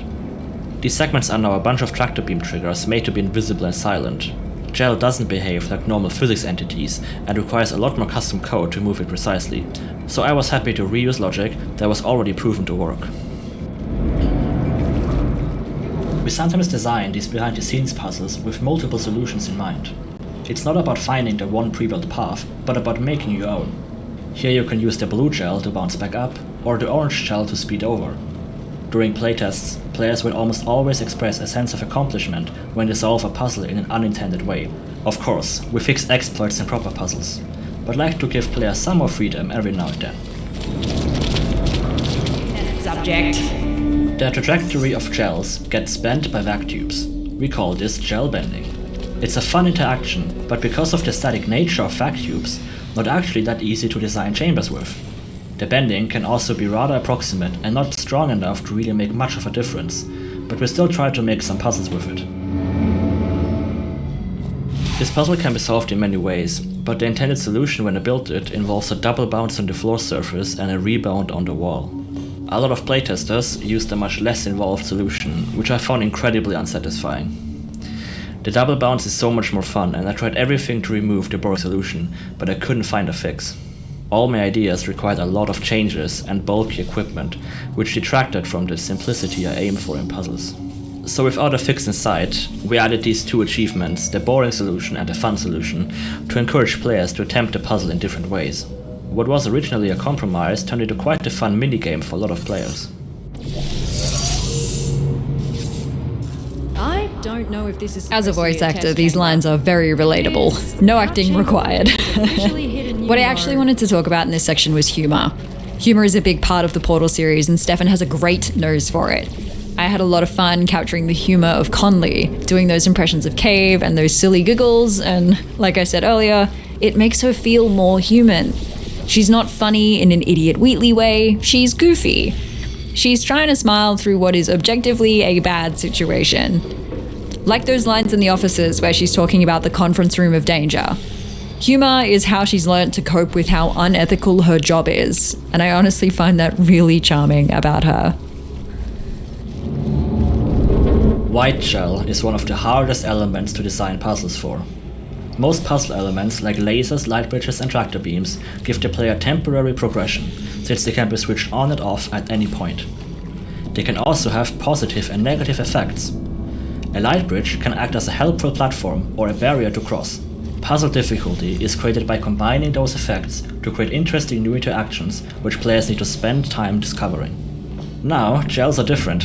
They almost always deliver permanent progression, since a painted surface is hardly less useful than an unpainted one. Sure, blue and orange surfaces can have negative effects, like disallowing cubes to rest on it, but in the case of white gel, I cannot think of a single downside to having a portable surface over a non-portable surface. We didn't yet crack the code of how to make hard and engaging puzzles with white gel, but we still wanted to feature it, so we built this explorative puzzle as a pacebreaker during this long chapter.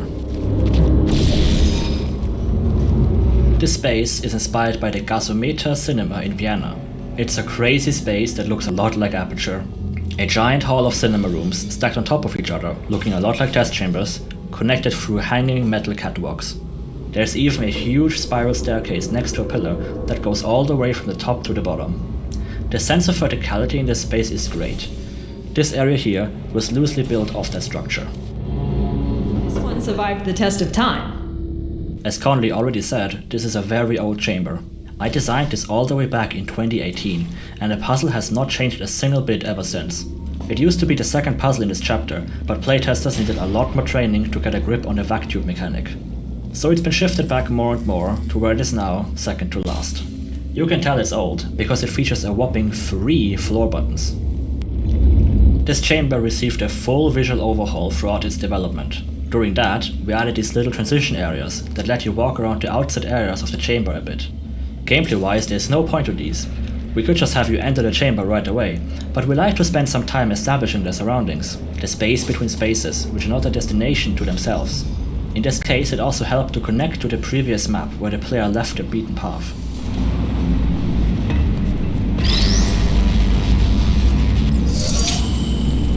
In the anniversary update, we opened up this corner of the map a bit more.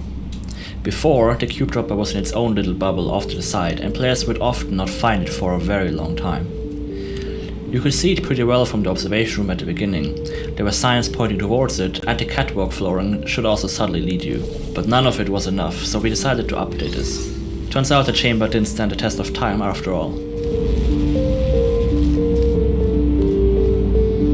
I believe this was one of the first of the original beta tracks I remastered. It was like the definitive one we were keeping for sure, since it was so iconic. And eventually other tracks followed suit, like Synthesis and Sunlight. The visual design of this chamber dates way back to the first concepts of Portal Revolution. Usually I design chambers with a combination of gameplay elements, but here I started with a visual language and feeling. I wanted to play on vertigo and vastness. The chamber hangs precariously above the bottomless pit. To enter, you have to fling across the pit. In the vacuum ride, you're placed underneath the chamber with only glass separating you from the abyss. The final move in the chamber involves walking on a light bridge over the pit and removing it to fall onto a catapult and hopefully smash into the wall. Falling down onto the grate to smash off the pieces. There's a lot of elements that re-emphasize this theme, and while I don't know if players actually experience fear of heights in this map, I had a lot of fun finding and expanding on a concept like this. Ah, such a cute squeal! Conley being afraid of heights just makes her feel so human. And her being afraid for the character on that jump and hearing her be worried makes her so likable. God, that scream though. Screaming is so hard to capture in VO because it just blows the levels on your mic, especially if you don't have top of the line equipment. It took quite a few takes and a bit of fiddling with the levels and a few lemon and honey teas, but it was worth it. It is often surprising how strongly people sometimes react to a character's tone of voice. This dialogue used to be a bit more harsh towards the player. We felt like a reaction was a fitting reflection of Conley's intense second-hand fear of heights. but players consistently pointed out that this line was too mean and even noted that it makes Conley less likable, so we changed it out to be more lighthearted. This is another remake of a beta track by Ella Ayar. This one was called Synthesis, and I kind of envision it as Conley's theme, but it's not used again after this chamber. I wish I got to play around with character themes more. The only sort of Sterling theme is in the cut Sterling and the Spire track, and it's not even the melody, it's just I relate the soft synth in that track to Sterling.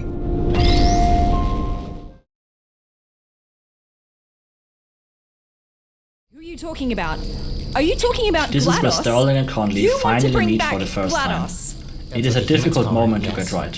We want to keep it short, but still deliver all the exposition and character is why interaction you gotta needed. switch your They need to capacitors. exchange their broad goals and alignments. So that's the Realistically, sort of guys these you characters normally would hang out never shut with. up. They would Did keep you arguing for work with ages, and we him? could not come up with a natural way to end the conversation. In a movie, one character could just say, "Screw you, I'm leaving." But here something has to change in the environment to unblock the player. We thought of a few ways, but in the end just made the computer explode. It's random and ridiculous, but it also makes it kind of funny. We thought we could save time by reusing this vista, but it actually became a nightmare. We could have shared geometry using instances, but they don't allow us to make any changes in each map. We needed to make some changes, so we had to just decide when this vista was finished, so we could then copy-paste all the geometry to make the nighttime version. We then also made this vista the background map for Act 4, and built a post-game variant with a sunset. This means that the geometry had to be replicated in 4 maps. If any changes were made, they had to be added to all 4 maps. We still liked the effect of revisiting the same area, now with a different context. So it was worth it, but definitely not a time saver. Oh, I shouldn't have looked. We put someone in charge of the These new cubes are a cut element from Portal 2 that was originally intended to ship with the Puzzle Maker DLC. After receiving the source code for Portal 2, we found this fully implemented but inaccessible cube variant called the Schrödinger's cube. We don't know why Valve never shipped it, and through testing, found it to be a fascinating element. A pair of linked cubes. Laser enters one, comes out the other.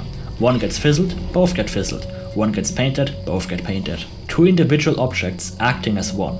It's a concept that we haven't really seen before in Portal, so we were excited to include it in Portal Revolution. But because Valve never finished this element, we had to design its visual and sound design from scratch.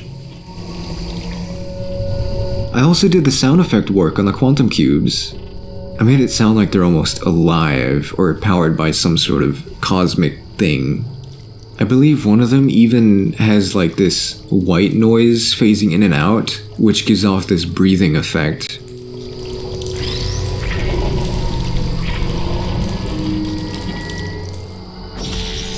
The blue particle effects seen on the cube are inspired by high-powered electric arcs. Their fast flickering and erratic movement show that this cube uses some dangerous energetic tech that you shouldn't mess with. The ring arcs all center around some form of singularity to convey that the cube behaves like a portal sucking in the laser. Perhaps this is the same tech used on the portal gun? The look was also a result of some technical limitations. The particles spawned from a particle system don't move if the cube moves, so all particles spawned from this cube need a very short lifespan, else they would leave a trail behind the cube. This could be a cool effect, but not what we wanted. You can still see the particles lag a bit behind the cube as you move it, but it's subtle enough and we think it adds to the effect. For what little music there is in this chapter, I stuck with the idea of it sounding defeated. For this specific track, I wanted it to convey the feeling of some impending confrontation as you march your way to the spire.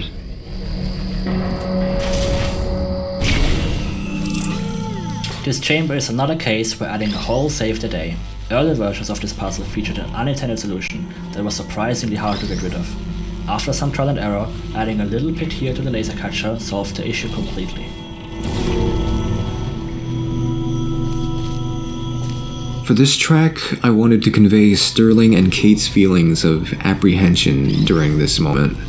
And the title of it, Familiarity, is based on a line of dialogue from Sterling at the beginning of the next chamber, where he says he recognizes Conley's voice. Who is she? The voice seems familiar. Nighttime Overgrown was really difficult to build. Realistically, it should be much darker, but we didn't want to rely on artificial lights, so we went into a more fantastical direction with the lighting. It's more important to look pleasing than to be entirely realistic. We also reused a bunch of after-hours tricks to improve the visibility for gameplay. One of our biggest regrets is that we didn't build more Schrödinger's cube puzzles. It feels like you only just got introduced to them and then the game is over. Players say the same thing. We still like the puzzles we build and think it's better when players yearn for more than to be exhausted by excessive length. But I still hope to revisit this mechanic someday.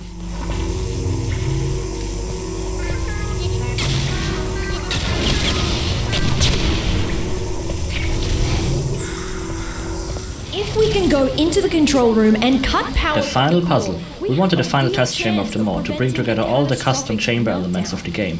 Schrödinger's cubes, vacuum tubes and cleansing fields. Putting them all into one chamber wasn't easy. Vacuum tubes interact with gels, but gel and cube interactions are one of the hardest to design for. Blue gel can disable cubes from sitting still on surfaces, but the constant bounciness is difficult to rectify. We don't want cubes to accidentally bounce into the vacuum tube. Cleansing fields could interact with that nicely. However, we didn't want this puzzle to be centered around gels, so we ended up not leaning into the cube painting mechanic as a required part of the test.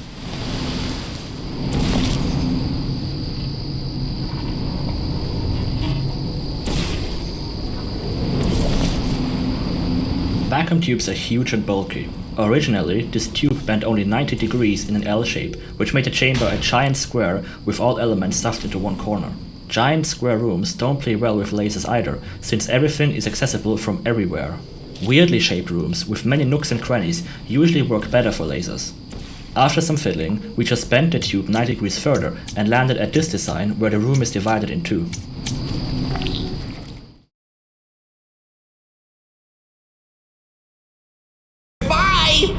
The slow opening floor was another happy accident. When I first built this room, I set the floor speed to a comically slow amount, even slower than it is now. At first I thought the map bugged out because I couldn't see any movement at all. It was pretty funny, so we leaned into it and recorded some voiceover for Sterling to reflect my initial reaction. No, don't do that. Where are you going? This section is so fun. It's wild how many people miss Sterling's tirade here just out of sheer panic. I'm sure you've connected the dots, but this long monologue is a nod to the part where he kills you in Portal 2. Will and I were recording a lot of these last levels on the same days, and so we had a lot of chances to bounce off each other in real time. Conley's whispered asides here were fully improvised after I'd listened to Will do his full monologue. I just left the recording going, and I just kept talking. Half of what I said did not make the cut. Often when you're recording stuff like this, you don't know how a joke will land, but everybody laughed at, is he ever going to shut up? So we kept it. I don't remember exactly how the idea for Sterling to be Connie's vacuum cleaner came to be. It seemed to naturally form in a bunch of people's heads in the team at once. One inspiration for me was the episode Zima Blue of Love, Death and Robots. The game was also built while large language models like GPT-3 just came to be, which got me to think about elements like rogue AI and AI safety in the context of the story. What happens if you program a robot to clean up? How will it interpret clean up? The idea is that this vacuum cleaner was just told, clean up my mess, and was then upgraded and promoted more and more over time. Then when GLaDOS exploded and he couldn't fulfill his tasks anymore, he found new ways of achieving his goal. All that matters to him is the upkeep of Aperture, so he has to reactivate GLaDOS to do so. You don't really matter to him anymore. You've done your job well enough, but now you have turned against him, so he has to stop you. He's not a psychopathic robot who just kills you for fun, it's in self-defense. Many players remark that this twist happens too abruptly, and I see what they mean.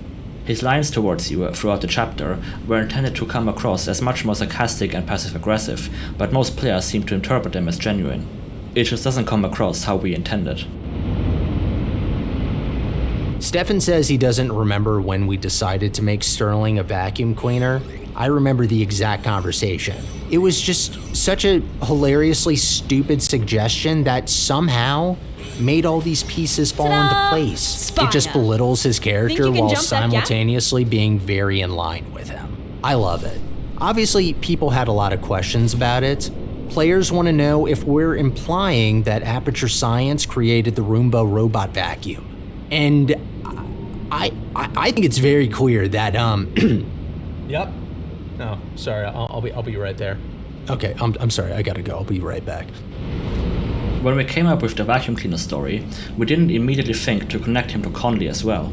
I was hesitant at first, since a change like this fundamentally changes the relationship between those two characters, so it has to be carefully thought out. But other team members pressed on, so we thought about how we could make it work. And it ended up being such a perfect fit. Conley is an AI researcher, so it's natural that one of his side projects involved a vacuum cleaner. We see her as an imaginative tinkerer who builds up a bunch of silly robots to keep her company, which is pretty fitting for Aperture. She's also a massive overperformer and 10x software engineer, who is probably majorly responsible for all the AI in Aperture like the turrets and GLaDOS. So adding a vacuum cleaner to that list felt natural and allows us to make this final encounter much more meaningful. Sterling has never killed anyone before and doesn't really know how to do it. If possible, he would also like to avoid a mess. His want to kill comes a bit out of nowhere, which is intended to emphasize that he's just petty and doesn't know what he's doing. Like a child who screams, "I will kill you," when somebody upsets it. He just repeats what he heard somewhere else and doesn't really think about what it actually means. We delve into his petty nature later in the finale.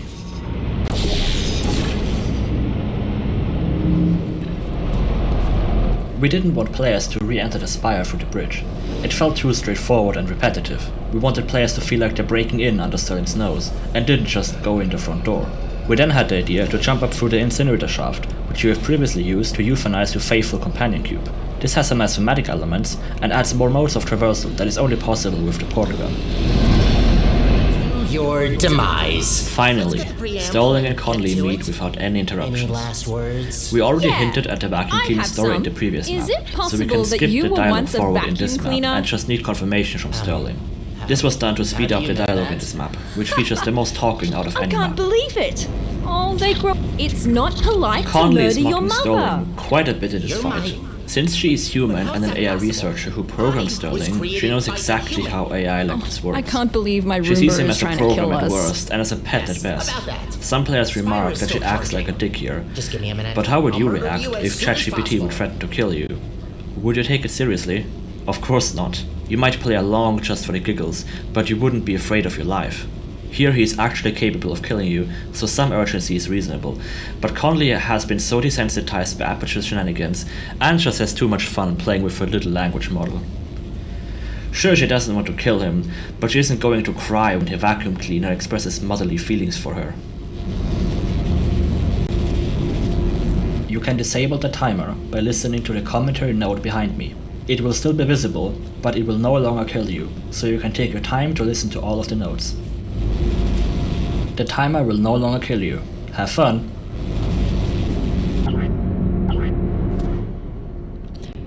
Will, Stefan, and I all live in truly the worst possible time zones for us to get together in a call. Our VO recording sessions were all over online voice chat, so we could get live direction from Stefan. One-on-one sessions were doable, but for the finale, we wanted all three of us present in a call. Somebody had to take the fall and be up at 4 a.m. so we could get it done. Luckily, Stefan's sleep schedule was already broken thanks to the deadline crunch, so Will and I got to sleep our normal hours. What did you eat? In Portal 2, chairs are usually static, but for Portal Revolution we wanted to make them physical again, just because it's fun. Good. One exception Now was that the your map where hands you are free, first enter the I say Spire we give control that room. button a little push If players had while the I freedom to explore move this chairs where they wanted, magnificent vent. their positions wouldn't be consistent when they come back. So at first we made them static just for that reason. Later we got the idea of making the first control room messy and the second one here tidy, to imply that Sterling has tidied the mess and repositioned all the chairs. We leaned into it further by adding some boxes that were knocked open in the first map, which appear nicely stacked after Sterling cleaned it. What are you doing? This was one of the more challenging tracks I did for this game. I tried my absolute best to make it sound like a sort of mix between the first and second game's final boss tracks, with of course my own spin on it. There are two leitmotifs I reuse in this track. For the first phase, it's not a leitmotif, but I do reuse a lot of the electrical sounds from the first Spire track. And I even utilize some of the same percussion samples that were used in the first Portal game. Hi! Whoa! This is wobblier than I Boss thought. fights are really hard Find to a way to design. get to this Portal control is a room. puzzle game where you Maybe can this play test at your own chamber can pace. help. Traditionally, Portal games all feature some timed boss fight at the end. Portal 1 and 2 Seems are about far too adequate simple considering for our I'm taste. fighting my We wanted own something vacuum longer and cleaner. harder. A lot of Portal 1 mods oversteered the difficulty quite a bit, spamming dozens of rocket turrets in your face. We wanted to find our middle ground. We also wanted to use the Spire's teleportation mechanic in the fight somehow. We ended up splitting the boss fight into 3 phases to balance the length, and separated danger and puzzle into distinct areas. The puzzle area in the center builds up over time as you disconnect more and more pipes. The loop is simple: solve the puzzle to get to the next room, then clear out the turrets and press the button. Rinse and repeat. We liked the idea that players would redo the same puzzle a few times, getting faster and better every time. During the last phase, you already know the puzzle and feel like a badass as you speed to the exit.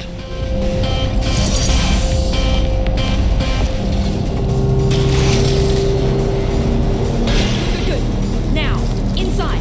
Conley's claw came together as a joking idea that ended up solving a lot of problems. We didn't know how Conley would be involved in the fight at the time. Putting her in a hanging claw felt way too silly at first, but we prototyped it and immediately loved it. We knew our characters were too goofy for the fight to be serious and tragic, so we decided to make silly instead. With her in the claw, she can now direct players to the next goal. Her flashlight also casts really cool dramatic shadows as she swings around. The fight also feels much more personal and like you're fighting with her. You both in this fight together. We didn't have time to establish where Sterling is in this fight, so he ended up just being a voice in the sky, but this also helps to make him feel more distant and omnipotent, which helps to further antagonize him. The colors of the control rooms go white, orange, blue, red. All important colors in Portal. The orange and blue also match the progression of Portal Revolution's chapters. The first half features many warm tones, and the second a lot of cold ones. The final room is red, which resembles danger and finality, and the Portal Revolution brand colors.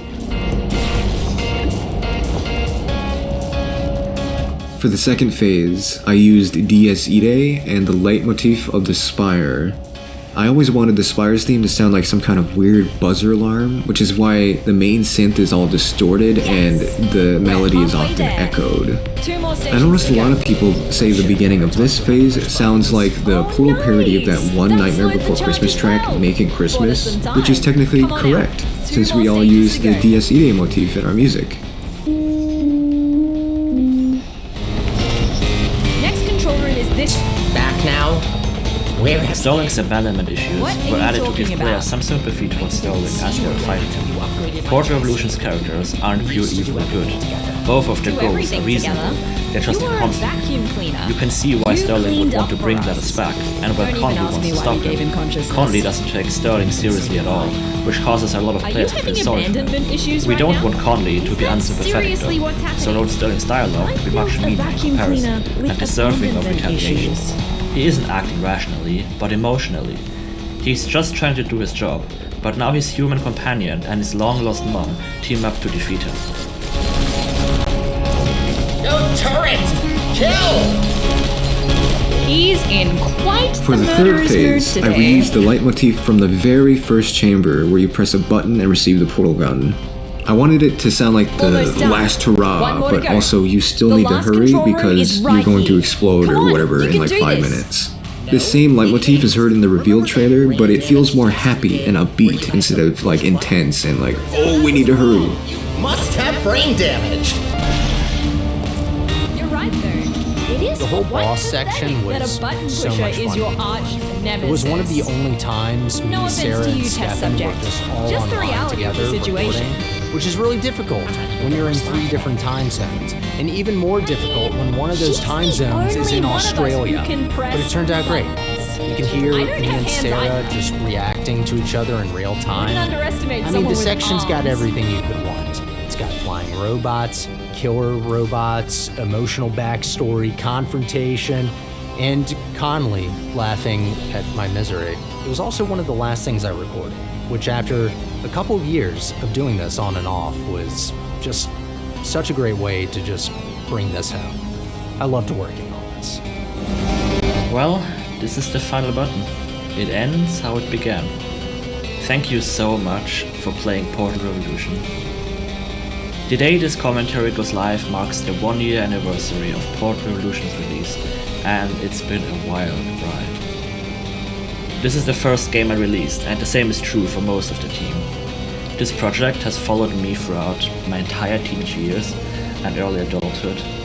I listened to developer commentary of Valve's games and other mods so many times throughout development and was super excited to make my own, but for some reason it took me over a year to finally ship it.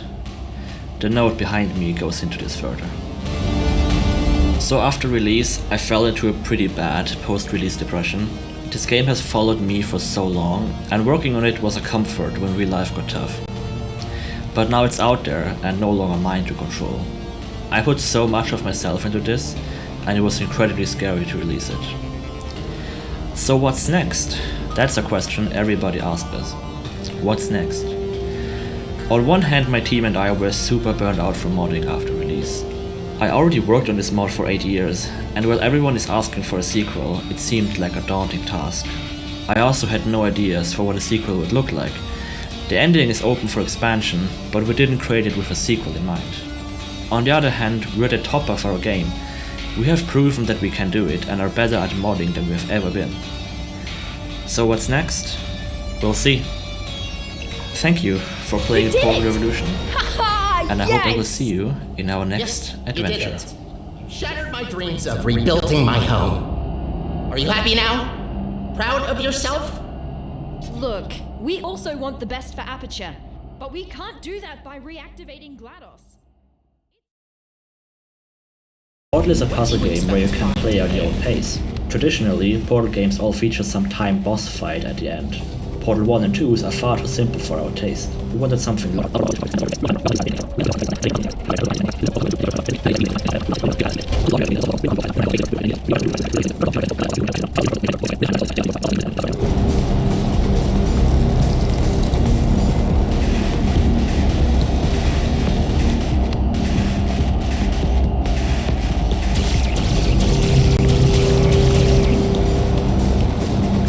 Think these chairs are gonna save you? No, but the button might. What would we use the chair for? I mean, I can ask you the same about the buttons. Seem a little bit obsessed with those.